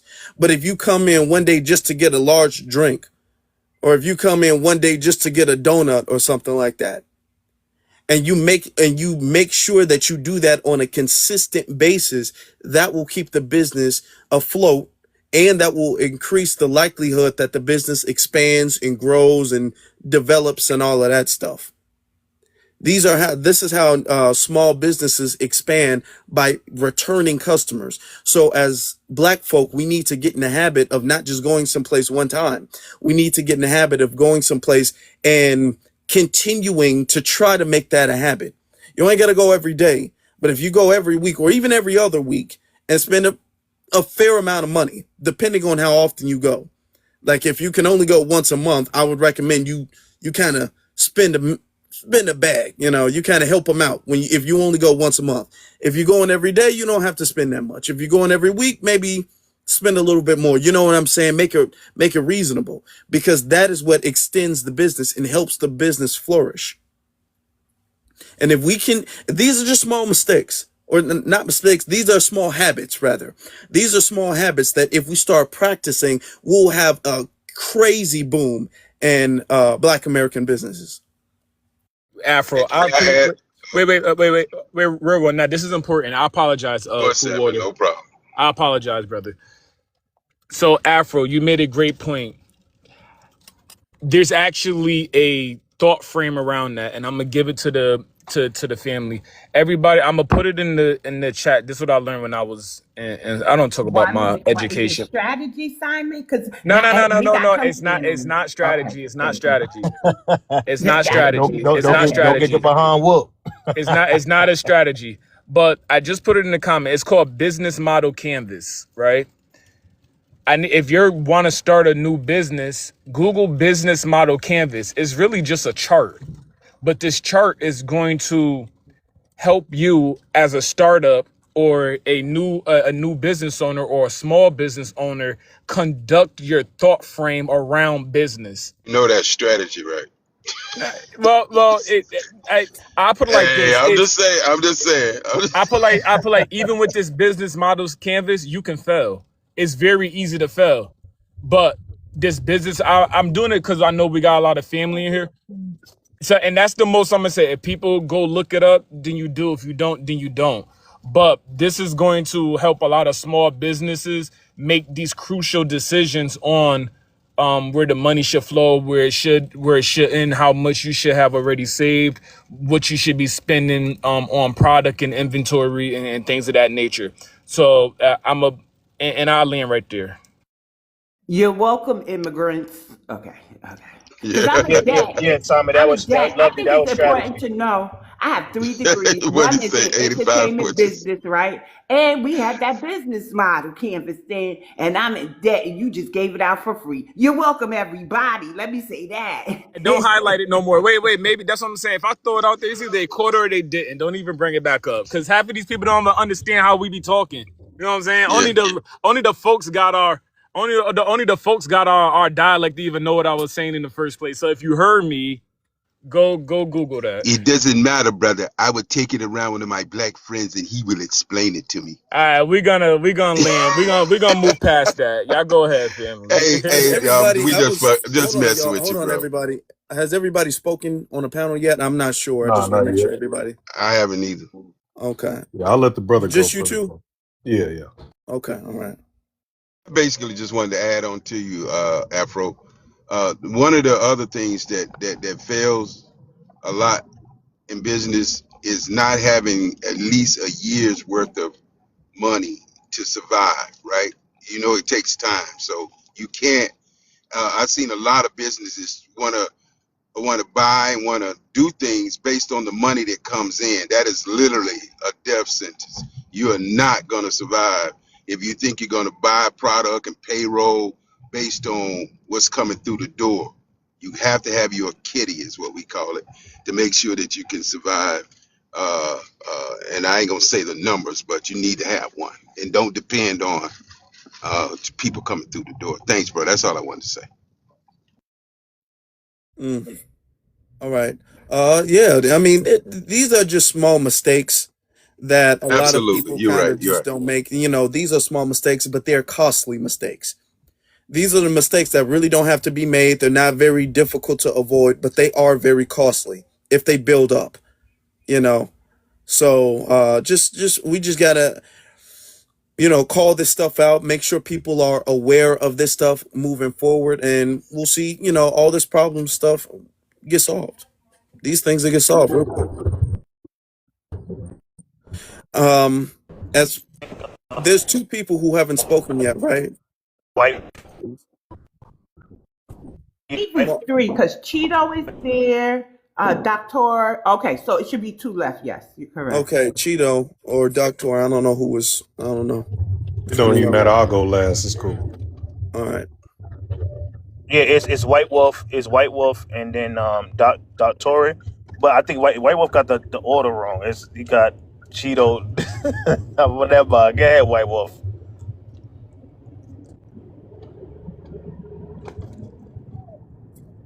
White Wolf, you up?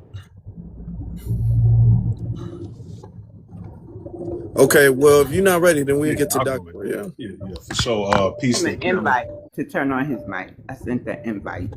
Yeah, he got the name wrong. He got Wolf White. It's supposed to be not Sabah Cheeto.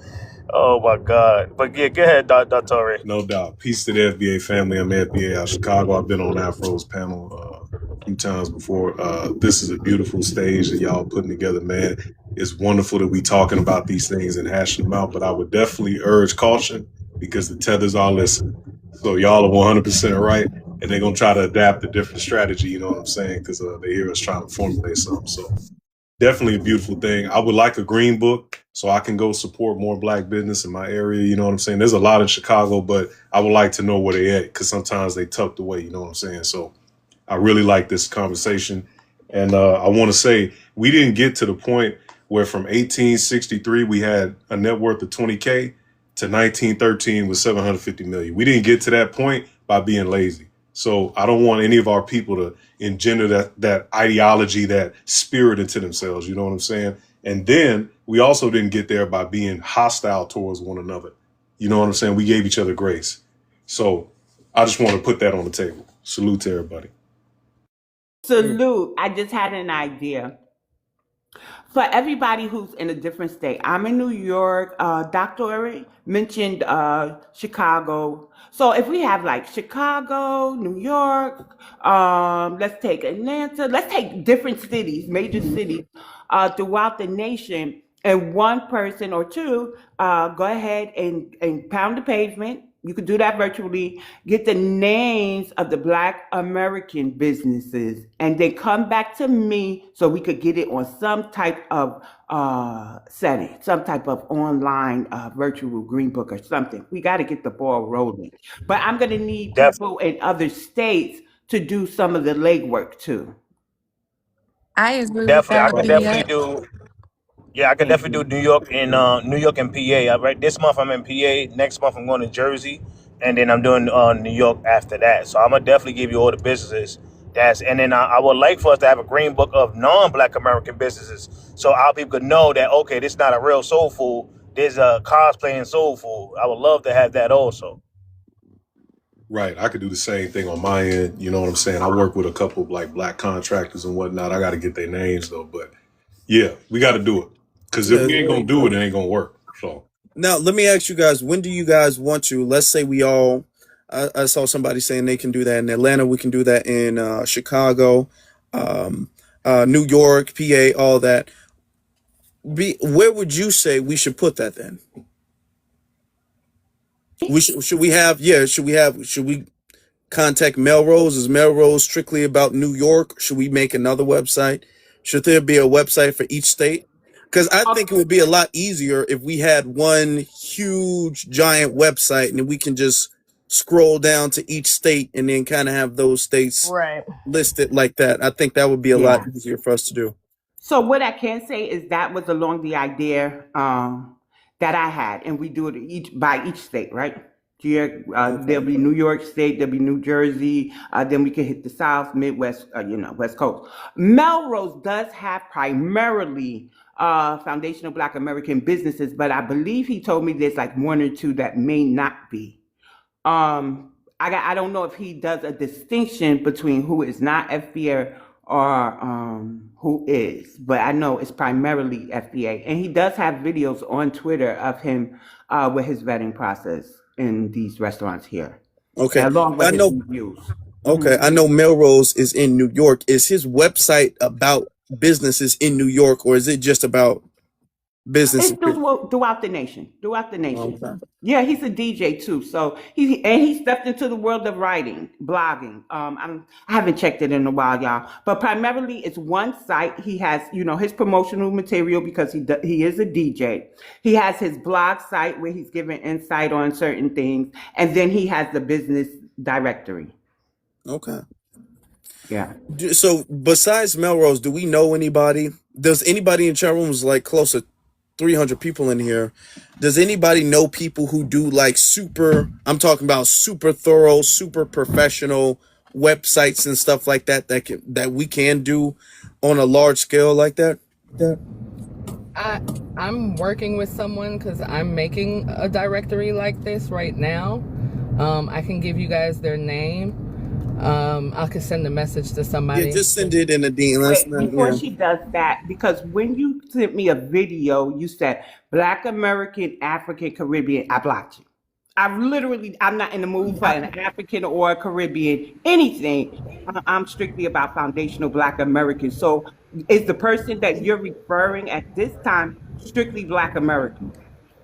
The web designer is the website that I'm the web designer is the website that I'm creating. You have to identify by your ethnonym. So if you want to use FBA, Sulon, or ADOS, or anything like that, you have to be verified to use our ethnonym. And who's your verifier? Are they on social media? No, I haven't found one yet. I was thinking of JNA research that Foundational was using. Right. I haven't found one yet, and that's why I was sending the message to see if anybody knew one. And then I heard Foundational talking about JNA research. So I'm literally trying to create that and make sure the system is in place and work with these guys to make sure I have a system in place. So you can't just use, like, you know, you're going to be a doctor, OBGYN, a doula, a midwife. You're not going to be able to put FBA, like your profile is not going to be approved with any of our ethnonyms until it gets verified. Okay, so you have Simon on the stage and you have Foundational. I suggest you talk to them both and then use your discernment. Okay. But I'll send the person that I have, but not to say that y'all have to go with them, but I'll send that person. Thank you. Alrighty then. I think this was good. All right. Okay, dope. So yeah, we got some calls to action. It sound like. One more thing about always put Black American, and as of right now, I would say even African American too. Put both of those, put all of that under our verification. Like, we can't let anything like loose in the wind, because you know they want to attach to whatever we've already had a jacket on. Oh, absolutely. My intention is to use every ethnonym that we have a history attached to. I think we need to protect. I don't think anybody else should be allowed to use any of them. Okay. Yeah, I was just making sure. Yeah, even if we let go of terms, like I'm 100%. I've been up here for over a year with you guys. I'm 100% in letting go of African American. I still don't think anyone else should be allowed to use it because we have history attached to the term. So I'm not allowing everything that we are using. If Black American, African American, American Indigenous, Black American, everything, every term, every ethnicity, every ethnonym that we're identifying by is being put under the FBA and must be verified. In order I hear that, yeah, because I got something that I'm putting together too. For my identifiers, like African American won't even be up there, but it won't be an option for other melanated folks to, like, they would have to say Jamaican American, Nigerian, Asian, Hindu American, whatever. They would have to say it that way. For the Emancipated Foundation Americans, they would have to, use our ethnonyms, and the minimum standard is Black American. And then everything goes Black American freedmen, whatever, however it mixes up. But yeah, it's all good. I was just, I seen you around base. I know, I know what you up to. It seemed pretty cool. There's another website out here in North Carolina. They're called Black Billionaire Academy. I know they are building their own directory, so if y'all would like somebody to reach out to them, I know they already have a directory for NC already, but yeah, I know their FBA specifically. It's not any other ethnicities or stuff like that, just strictly for FBAs. Is that an app? Not for nothing. Yeah. I haven't signed the contract with the man yet. I was specifically looking for an FBA woman web designer, and I had put the video out a few weeks ago, and I hadn't found one in particular. If anyone knows Well, you have Sister specifically. Ish. You have Sister Ish. She does free graphics for the community. I would talk to her and see if she would take Ishmael. a site of such magnitude, or if she has a referral, and she would definitely know who's FBA. So I don't even know why I didn't think of that first when it comes to your website. Oh, I gotta tell you, but you are putting other ethnic groups on that site, correct? For you, for your I business am, venture. but that's why I Okay, am so required. Yes, ma'am. No, okay, you're not so wrong in that. all Yes, right, yeah, so you're not okay, wrong thank in you that. for being But I honest. am. No problem, Basie. One moment. I am going to tell her that, and it's going to be on her to decide if she's going to take your project. But you can still speak to her yourself. I'm going to put her name out there because she's very good at what she does. And she Yes, even ma'am. did reels. She's up here. Oh, so you don't know Sister Ishmael Friedman? Yeah, I follow her. I'm saying I want to make Okay. sure that's the one we're Talk talking to about. her and just be honest about the vision for your site, and that there will be other ethnic groups on there, and then y'all two hammer it out. But she did the visuals for real music videos. So if I'm you a know, if Okay. you've seen his, Okay. yeah, that's a graphic person too, Afro. I'm gonna Okay, say cool. this. All right. I'm gonna say this, family. I think we also need to make a book on a green book, an actual green book, both showing the businesses that is and the business that's not, and the proceeds can probably go in a trust that would go to the community, right? So no one person can just, because since we all putting in, and it's not gonna go to one person, it can go to like the community, that we can all vote on the money going to the community and Marshall, whatever. is this too much strategy? Oops, my bad. Everything is Sorry, like I'm like ready my to bad. wind down now. We have been up for hours, and now I think we're Yeah, bordering that's on why. too Yeah, much we strategy spit some pretty at this good game time. today. Now we It, I just think pouring we game. made All it. right, Foundation. I At least I know me apologize. and you was 1-1. All right. All right, we both 1-1 out here. All right. My bad. You know what? You know what it is? We leak out so much innovation, so much creation, so much that sometimes we don't like. It's regular everyday conversation. You know, it's things that people try hard and they come together. They trying to. That's regular conversation to us. So sometimes you don't realize you leaking out strategy. So now I get what you mean now, Simon. My bad. I was getting yeah, on because you even my earlier. room is Let me. in media Okay, so vacation. okay, before we get out of here, since we have everybody here, before people start dropping off, when do you guys want to have this again? Yeah, what do you think? Here's your options. We're going to give you options every 2 weeks or monthly, because it's the State of the Union of Black America. If we have an immediate response to something, an immediate call to action, Afro, like when CK, got pew-pewed in the neck, and then you immediately went live for that. I don't even think you had a program plan. But I want to point out that Real had dropped and came back up for something. So maybe before we voted, y'all think about it, but before we put out what we would really like, maybe we could find out what Unc wanted, because he came back Okay, up just all to right. say something. Yeah, I don't know. It may fall up under the don't give out strategy shit. So I run it by you, BBX. I'm sorry, and because it's something we did when I lived out in Cali, but we'll talk about it. And then if it's something you think is cool to share with the family, then we'll make that decision or not. Okay, thank you, Unc. Is there a way? Somebody's saying a poll. I like that idea, but You how can would do a we? poll How would right we now, do a right poll? here. Like, how could we do a poll? We can do a poll right here. What do you mean? Yeah, Marshall. Yeah, you Yeah. you know how to do the polls? Damn, it's been a minute. Let me see. Hold on 1 second. You may have to pick the two people. The two people. The little.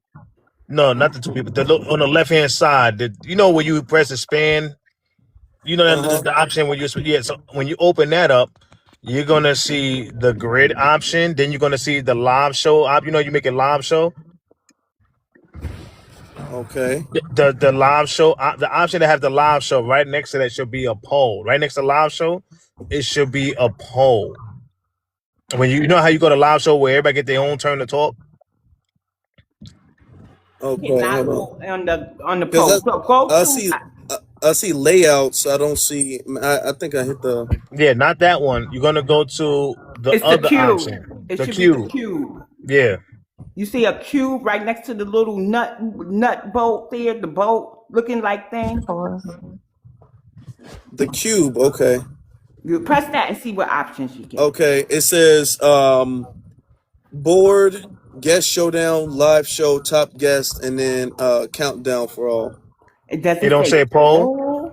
You say what? It don't say nothing about a poll on that one. No, I don't see one. Let me scroll down. Where's my content creators here on TikTok? Y'all help us out. How do we get to the poll option so y'all can vote right now? Let me see. I don't do poll. I don't even let my rooms are small. I've never done a poll before, so I don't know how you do it.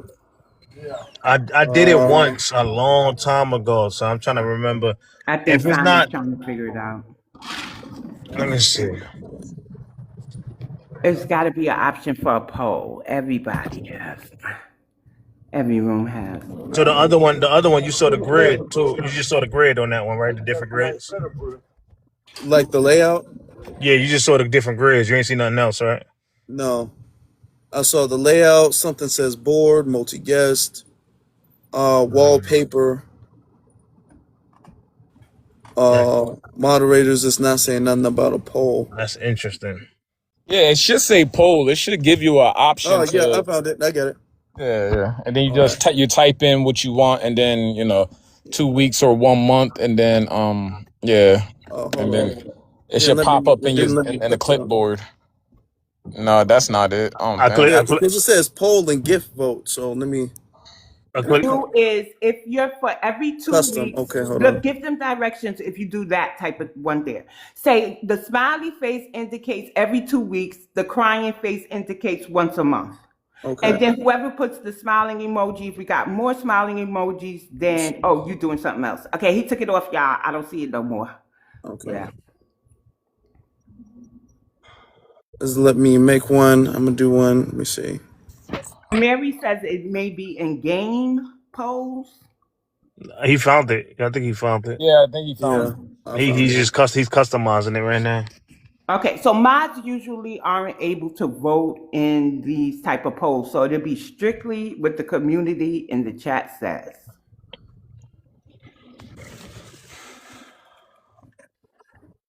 Okay, hold on. I'm making it right now. Afro is doing that. Please power tap the screen.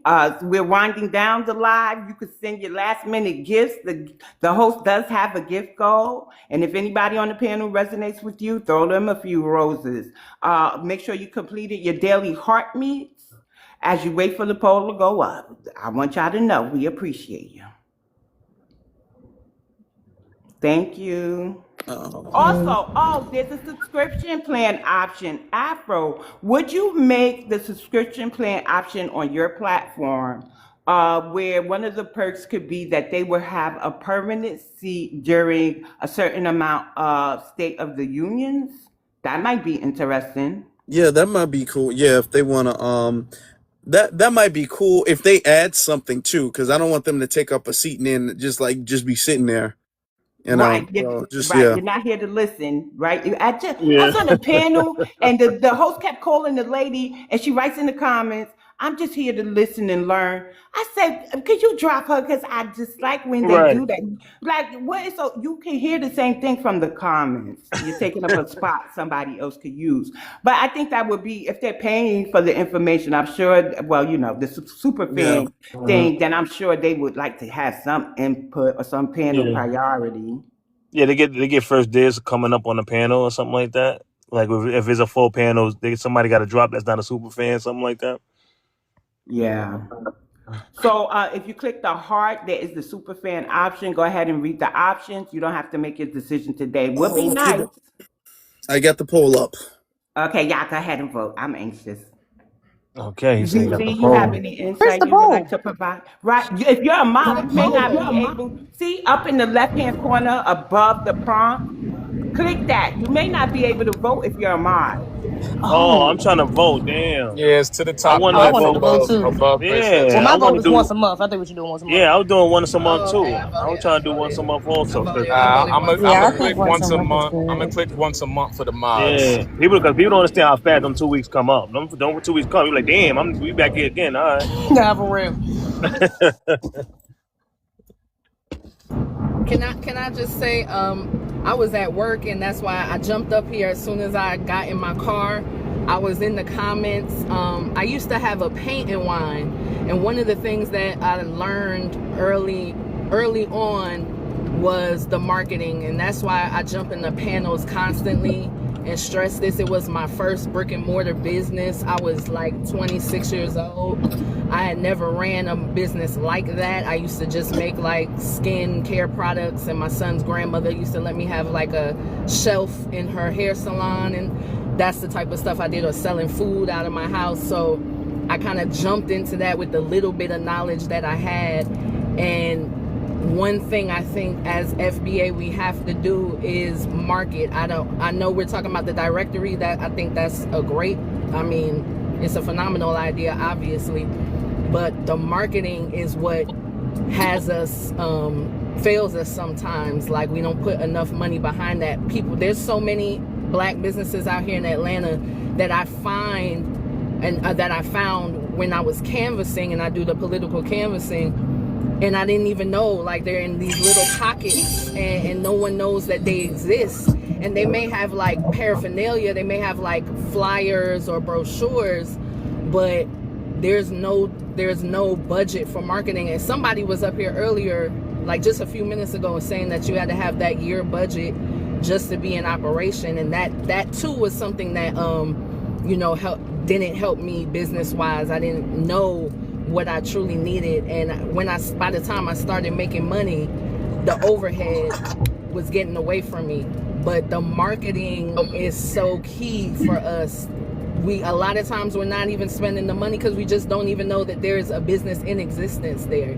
So we don't put the money behind the not free marketing, but the marketing on social media that's available to us, running those promotional ads. One moment. You're going into strategy. I want to confirm with. I'm sorry. 1 minute. Now, I want to confirm on not only what you're saying, but also what Black American House is saying. Gatekeep that info. I want everybody to know I have 3 degrees, 2 with distinction. 1, Director's Course Award for digital marketing, right? I give out advice. A lot of the things I do are brand development. I do it for my people for free. Not even a low, okay? You never even They told getting me a that. complete I didn't know hookup. you did I digital am a marketing. digital marketer. Yes, I am. I ran You've been holding out, business yo. for years. Yes, because she ain't never said nothing You've been about holding digital. out. I don't think I ever heard We that. found a new stuff out about This you what got it three took. degrees. Y'all Never gotta said understand. that Y'all before. don't listen to me. Y'all don't pay attention Jack to all me. trades. Because let me tell y'all something. I say this. I incur. How many times y'all heard me say I incur all costs? So if I make a donation, guaranteed I sacrifice something from myself. That's me as an independent businesswoman. But I decided that to be the voice of my ancestors. My whole career, my degrees are based off of the fact that I'm going to be the ancestors' voice. Well, I made a promise to the ancestors to be their voice. So a lot of things I do on this app, one of the reasons why I'm one of the top mods, I'm not the best mod, I'm one of the top mods, one of the most requested, because the things that I have learned, the skill set that I have had can make me a household brand. And if I went to the messy side where they really giving up the big dough, I get paid for my services. But this is my service to the ancestors, because as a journalist, as somebody tapped into the ancestors, I make it my mission to stop misinformation. And therefore, I admit, well, one time I was a know-it-all, but I love to be around y'all, around the people that I mod for, because I don't know everything. So I'm being educated on these panels as well as being the voice for the ancestors. So this is my service, y'all. So I don't go around bragging that I'm a digital marketer or that I had, sometimes I like to brag on myself, y'all. I do. You about to get put to work. Yeah, I hear you. Shout outs to the ancestors. You about to get put to work, with your 3 right? degrees. Thank You got her 3 degrees. Go ahead now. Sometimes I gotta hype your bestie up, hype your auntie up. Right. Yeah, sure. Got that 3 degrees. That's fire. That's Thank Well, fine. the poll is over with. The poll has concluded. It says that it is 54.72% say once a month, and Woo! 45.28% says every 2 weeks. Yes. So we'll do it once a month. Once a month. Cool. Thank you, y'all. Thank you.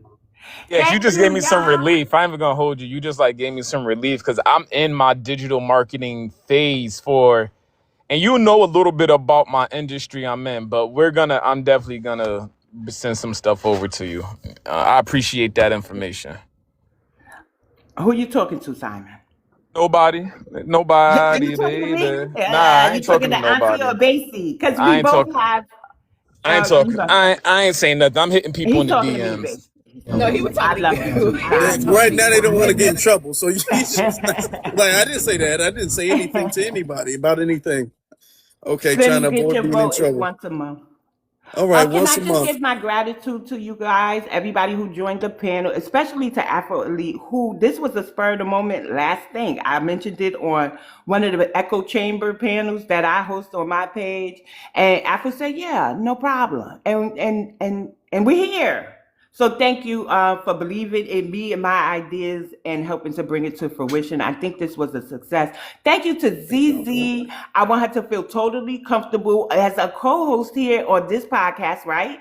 Because it's going to be ZZ's voice that's needed as well. I want to thank Simon, everybody who spoke, Foundational, everybody, Basie, even though, I'm like, I'm strictly for the lineage. I want to thank everybody, real everybody. I feel like I'm at the Grammy Awards, y'all. The FBA But Awards. ZZ is so amazing. Let me hype ZZ up. Amazing voice and I'm an elder. I'm 51. They told me I was an elder, so I'm gonna step into the elder role. As a member of the younger generation, I don't even know. Are you I'm technically a millennial. are you Yeah, a millennial? What are you? I'm a millennial. I'm like the last year millennial though. Okay, I as think a I'm a millennial, millennial. I'll it's be her voice 39. and her generation that's basically putting the fuel behind the delineation movement. And I know Afro is sitting there as an old soul, but do you know he ain't even 32 yet? I feel like he my elder. I learned a lot from him. Brother Simon, Brother Foundational, everybody I learned from. And I want to thank y'all for being a part of the first State of the Union of Black America. And we'll meet back next month with an update. That's it, because I could go forever. I'd be one of those that cut the prompt off on me, the teleprompter. They'll probably turn the lights off, cut my mic and everything. I could go, Afro, you know that. But I Yeah. just want to say thank you. I appreciate you all. Oh, we love and appreciate you too, BX, because this was a wonderful idea. I'm Yes, glad we're yeah. doing it, honestly. Yeah, this was really good.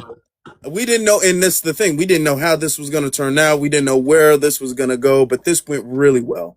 Yeah.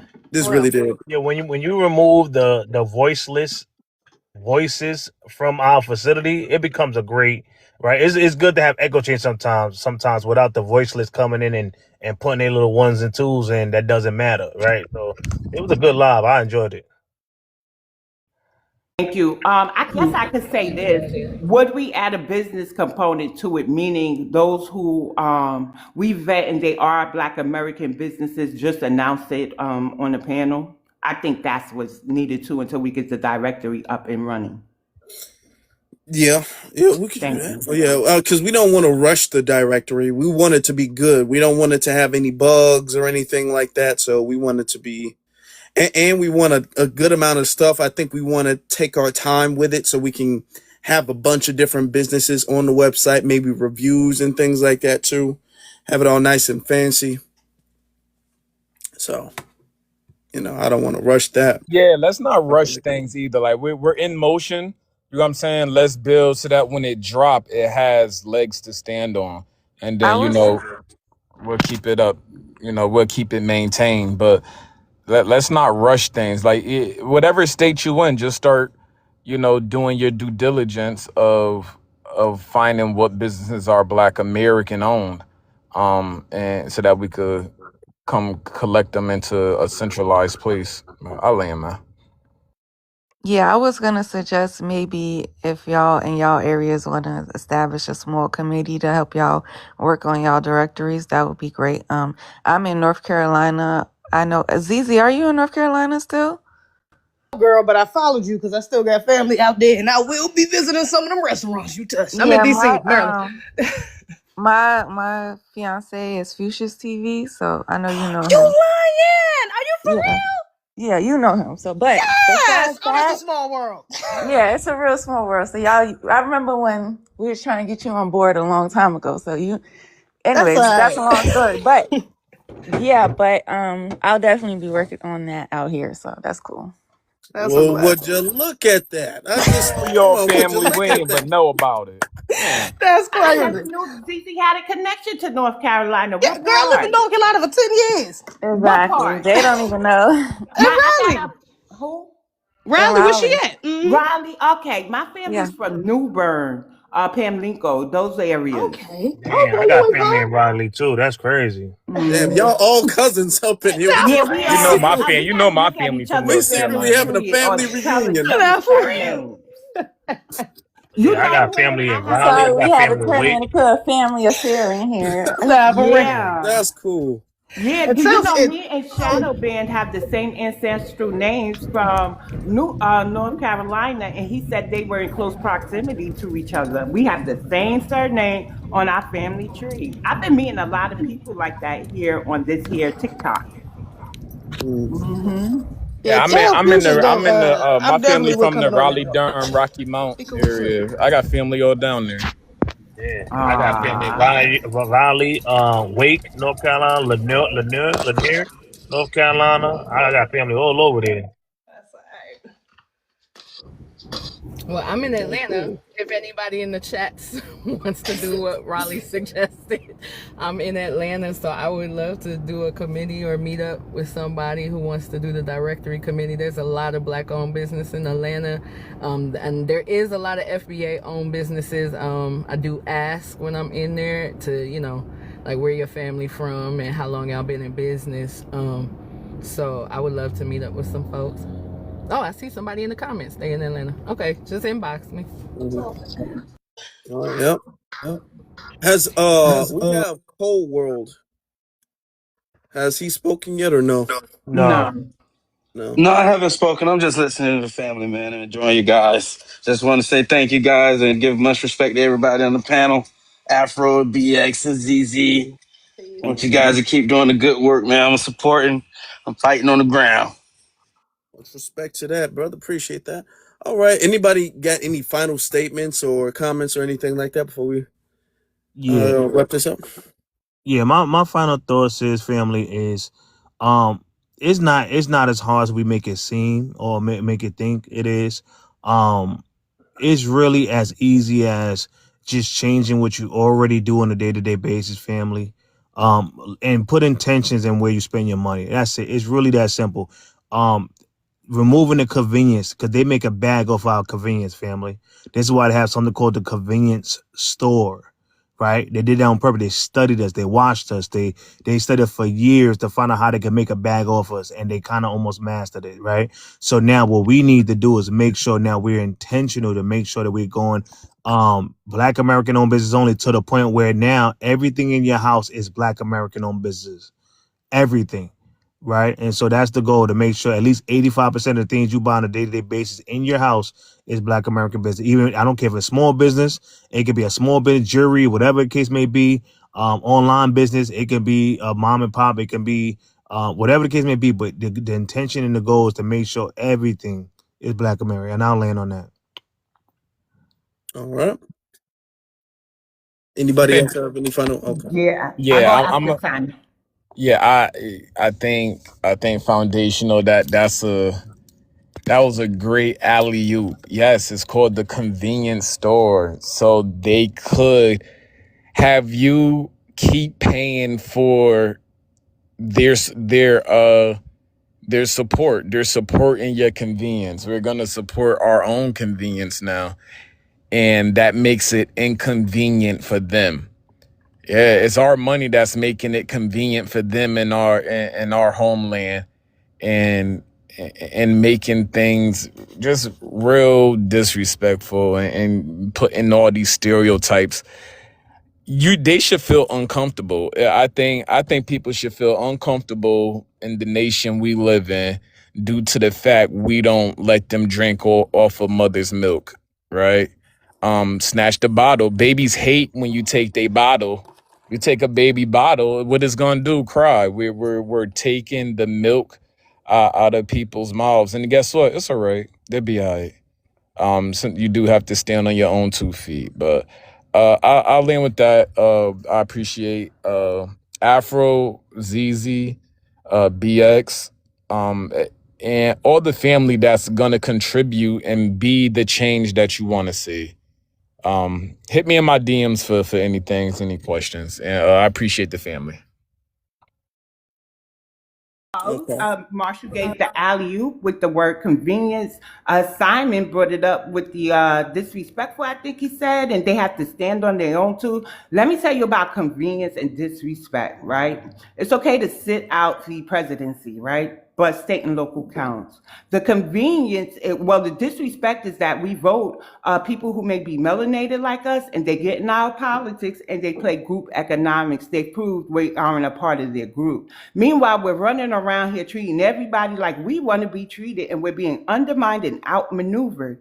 I understand being from a big city. Sometimes I want to face them poll lines. So I had to pick times that I be out there where I think the line was waning off, but look at God coming through with the convenience. Mail-in ballots work. Now is not the time to sit on the couch. I gotta tell you, and if you gotta sit on the couch because you just don't feel like dealing with the crowds, mail in your ballots. Why? We're steady complaining about the likes of AOC who's trying to vote on the Latinos onto our reparations claims, right? Then we're dealing with the likes of Yvette Clarke, who really is authoring bills specifically for the Caribbean and the Haitians, getting them funding for not only their people here, but their people in those nations. She's double and triple dipping all over the place and then being disrespectful when we ask for a delineation bill support, and she does that by remaining silent or saying things like us, we, and our, and civil rights, this and that. And that's why she don't believe that 76% of Black Americans support the SAVE Act. She's very emboldened, very entitled, and very quiet on matters that really would be beneficial for us. There's no fairness for us, but the convenience is my people. Both AOC, Yvette Clarke, and over 400 politicians, especially in sanctuary cities, are up for re-election. They can't be in these positions to harm us, for us to stay in the cycle of complaining about the disrespect if we simply vote them out. I land there. Y'all let that marinate. We got a chance to get them out. I land there, Afro. All right. Tierra just came in. How you doing, Tierra? How you doing? I'm good. I'm good. Sitting up looking like Who Shot John on a Thursday. But I just wanted to add, because I came in kind of late, but the idea of us divesting, and I believe a lot of us are doing it. A lot of us are waking up and seeing that, I know I haven't been to an Asian-owned beauty store in years. Like, way before it was, popular. Living where I live, there's, not a whole lot of options, but there's enough for me to make sure that I'm not, spending money with folks that shouldn't have it. But I just wanted to mention and put it out there again. I think that we should, when thinking about this, also make sure we're putting an emphasis on our kids and the things that they're interested in. How can they give that back into the community? Like, are we discussing with our kids the fact that, everybody has something of ours, but, when it comes to us being the person who controls it, you don't see too much of that. Like, there's so many STEM programs for young ladies, where they're trying to do women in STEM, right? That's a thing right now. But, we can take that to the next level in a sense of like, yeah, let's promote, our kids going into science and all of that. But what do we need from science? Like going into that with that mind frame. And I'm just saying it as a mother. You know, my son's getting ready to go to college this year, and the time goes by so fast. Like it's otherworldly how fast they grow up. And I'm just saying, like, they're sitting around listening to us have these conversations. Let's be really direct with them and not be afraid to be direct with them. It's really hard as a millennial parent because you don't want to be as much of a dictator as your parents were, but we definitely have to have a balance. Like, we have to have make commitments with our kids about what we want to see them do for the community.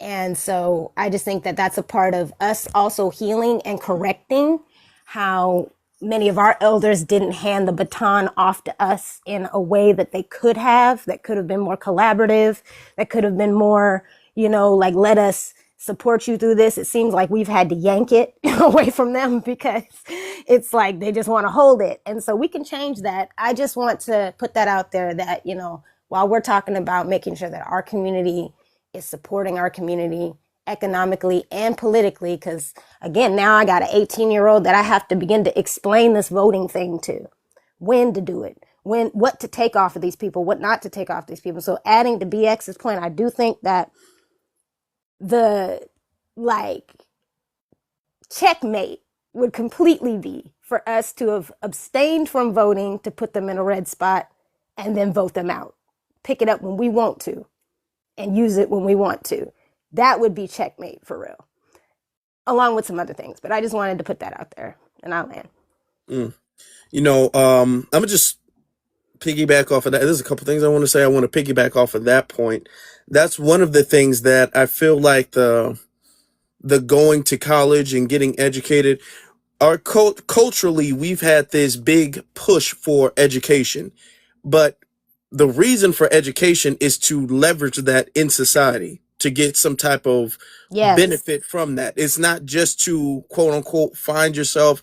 Now I don't have any kids, but one thing that I would say if I had a kid, especially going into college and everything like that, we have a bad habit, and this, to be honest, that we get that from YT folk, but it's a bad habit of, okay, well, you just go discover what you want to do, find yourself. I don't want to be, we have a thing where we don't want to seem like we're a burden on our kids. We don't want to seem like we're like some type of, we're micromanaging or overseeing or being pushy. So we just like, go find yourself, go discover it. Now, like, no, I think right now, in this state we're in right now, they need direction. And it's our responsibility to give them that. Maybe give them a few options, but they should have some direction. Yes, and I You had know, to have the conversation with my son just about, you know, he's excited and he's thinking about, you know, oh, I can get a place with my friends. And I'm like, oh, no, pump the brakes, sir. Pump the brakes, because your friends ain't supporting you through school. And we're not sending you to go to school to live with your friends. And, you know, very explicitly told him to be looking at white girls and all this other stuff. That's not your agenda. And I made it very clear to him, your friends, a lot of them are going to school.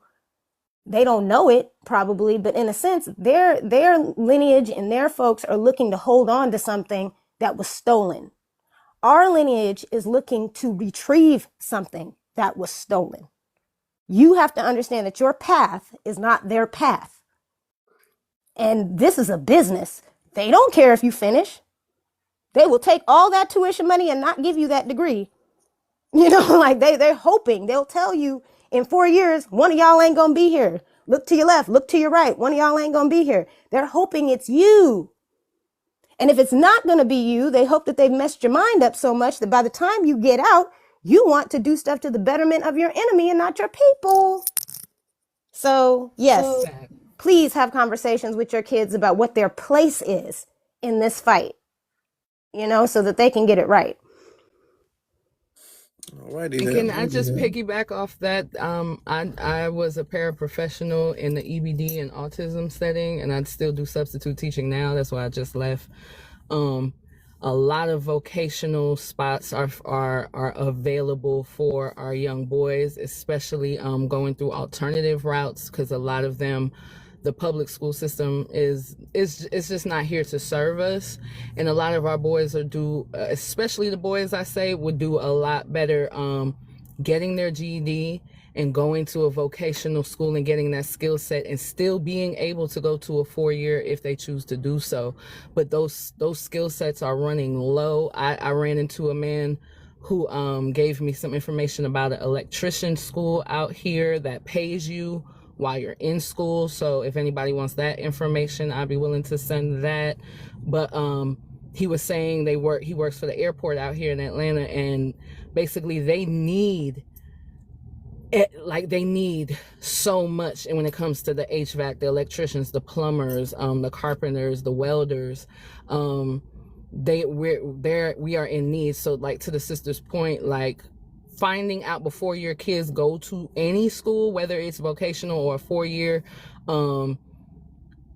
finding out what the industry is in need of first, because we have a lot of education, but we don't have a lot of education in areas that make a lot of money, one. And we don't have a lot of education in areas that are in need. So like, getting your education in places and spaces that are in need obviously will help you in terms of securing employment when you're finished with your education. So that what she's saying is a great point, because I see it every day while I'm in the schools. These kids a lot of them are bored. They're not being challenged. The school system is really just failing at this point, to the point where they asked me to be a teacher, and I really am considering more the counseling side, the psychiatry side of it. But because what we have in place here is not serving our community, especially. And then once immigrants come into our community, you see a decline in the schools.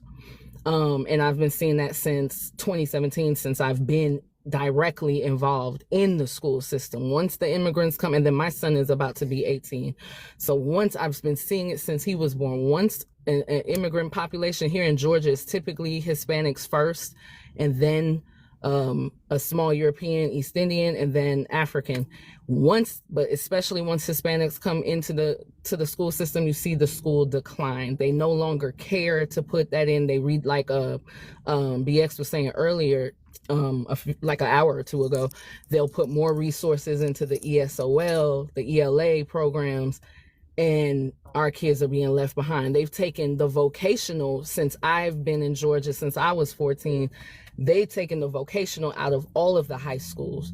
And you can see the spaces where it used to be, where there used to be the hairdressers, the cooking, the woodworking, they used to be there, and they took it all out in our areas, in the urban areas. When I sub and I go to the other areas, they have it. Some of these schools have full-on production studios in their high school. So I say all that to say, just look up the industry and see what your kid might be interested in, what the industry needs at this time, because that makes the most sense, as well as to not waste time in areas that are not paying us and that are not even required or hiring. Oh, that's a fact for sure. All right. Now, Anybody else got any final words? I was gonna yeah, say, you can go ahead. Who is that? it's Cold World. Yeah, I was just wanted to chime in on what they were saying about the vocational school. I'm in Florida, and I don't know about the rest of the country, but in Florida, for us, men and women alike, but especially men, it's real hard, and it's almost like obvious the strategy they're using against us, which is when there's a selection pool, like an application process, we're not going to be the ones that's chosen around here a lot, especially when you factor in that, these immigrants don't have backgrounds like we do. And so if you might have got a little petty marijuana charge 15 years ago, and they got 15 immigrants in the pool with no charges, it's going to be hard for you to get picked. So I was just like learning in the past 5 years of my own life how crucial or incremental or vital having a trade would be, because then you take the power out of their hands. There's always work to be done. If you know how to do the job and you do a good job, you can build your own brand, and you can take the power back into your hands as far as having work to provide for your family. It's just something I had to learn the hard way. Just want that I'd added in there, how important the vocational school was. All right. Okay, cool. I was gonna say, I was gonna support that as well as I think Basie was saying earlier. A lot of times when schools become, um, you know, a lot when I don't want to say Hispanics, but when Hispanics take over the school, 9 times out of 10, they don't care about the students. Like, I remember I was born in Asheville, North Carolina, but I grew up in New York because we moved there. And when I went to school there, the school that I went to was mostly Dominicans and like maybe 30% African Americans, and then like maybe 20% like other races. But I told them I don't speak Spanish, and they didn't believe me because I'm light skinned. So the counselor, even my mom, had to come up to the school and tell her like she can't be in Hispanic classes. We don't speak Spanish. Like, we're FBA. They still put me into Spanish speaking classes. So I eventually had to learn like the elements of speaking Spanish backward, just because they put me in the classes. So I do agree that they don't even care if you know, can understand the language in some places. They'll just put you in a situation thinking that you're the same as everybody else. I'm And sorry. then Can you tell me what area of New York that this was? was Brooklyn, New York. I went to Grand Street campus. It's My son went there. yeah. Which Okay. school did he go to? The the top one, or there's 3 schools in there. Yeah, I know. Was it legal studies? Do they have one that's Legal called studies legal? was the second one. That was the Okay. second floor. I went to the bottom floor, which is Progress. Mm-hmm. And literally in Progress, like I said, majority of them were Dominican. So they were looking at me thinking, oh, well, because she's light skinned, that means she's That's Hispanic. horrible. Well, I want to tell you this. What I do know is that the demographics of New York changed so much that when I took my oldest son to a daycare center, they said, you know, we will teach him the basic commands of Spanish. Right.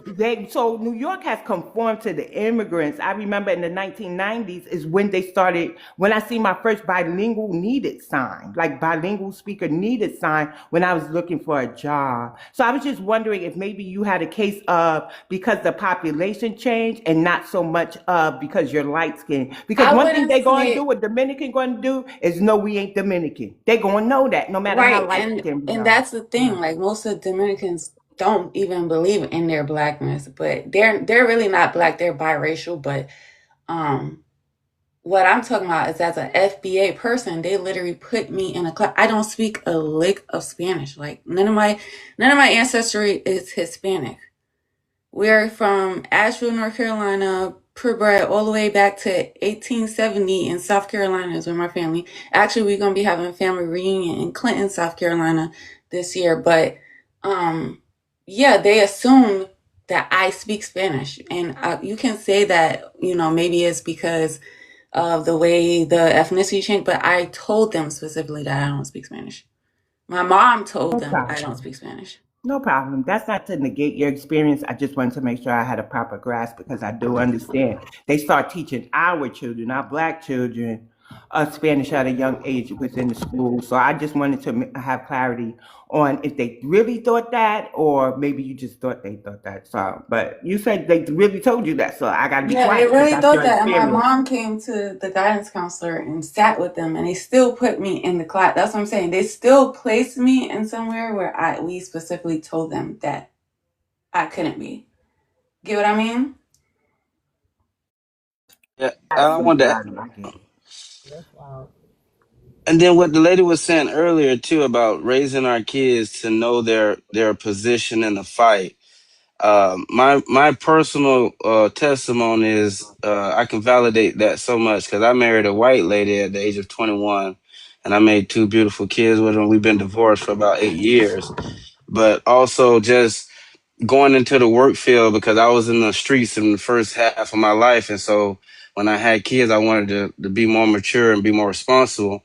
And so when I got into the work field and I'm showing up on time and I'm trying to do my best in the work field, I really was like shocked when I got let go or didn't get the type of response or appreciation that the Christian family that I grew up in, I thought this is what because they kept telling me to pull my pants up and get my life right with God and all this stuff my whole life. So when I finally said, okay, let me go get a job and earn money the right way, I thought people were going to be receiving me well. And that's when I really ran into racism for myself. So I would love for us to start preparing our kids a little bit more outside of what Christianity teaches itself, because I love that that's a big foundation in our community. I'm not saying we should get rid of the foundation, but we should do a little bit more specific teaching and preparing these young men what they're going to face, and their success isn't going to be rewarded or appreciated. Although a lot of us can see that obviously now, but you'll be surprised how many of us just like aren't paying attention.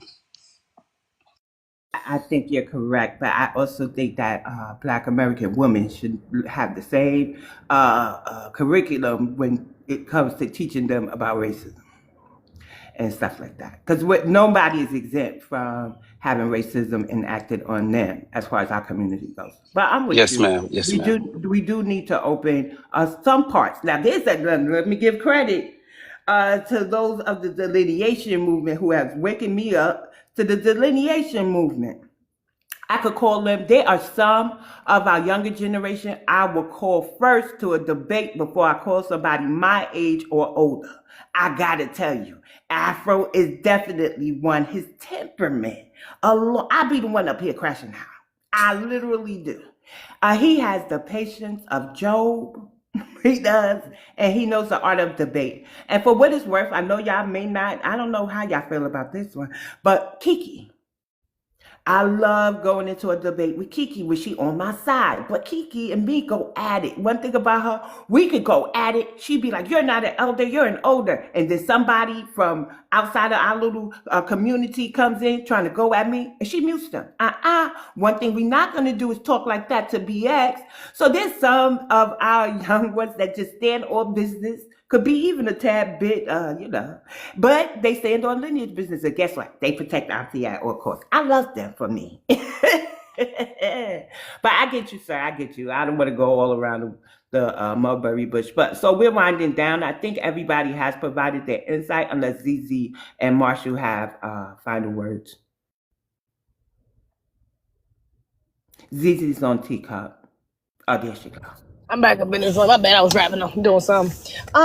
Yeah, this was a great conversation. That last part too, very interesting. You was put inside a Spanish speaking class. That's actually crazy as hell. I ain't never heard of nothing like that. Just because you was light skinned, that's crazy as hell. But this was a great conversation. God. Go, what you say?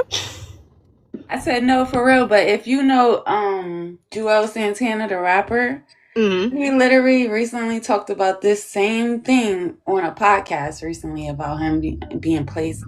Well, I can't remember what he said specifically, but he was literally talking about how the Hispanic population has taken over New York City schools, and he said something about it recently, but you can't really listen to him too because he be doing too much sometimes. But yeah, I think I heard some things about him.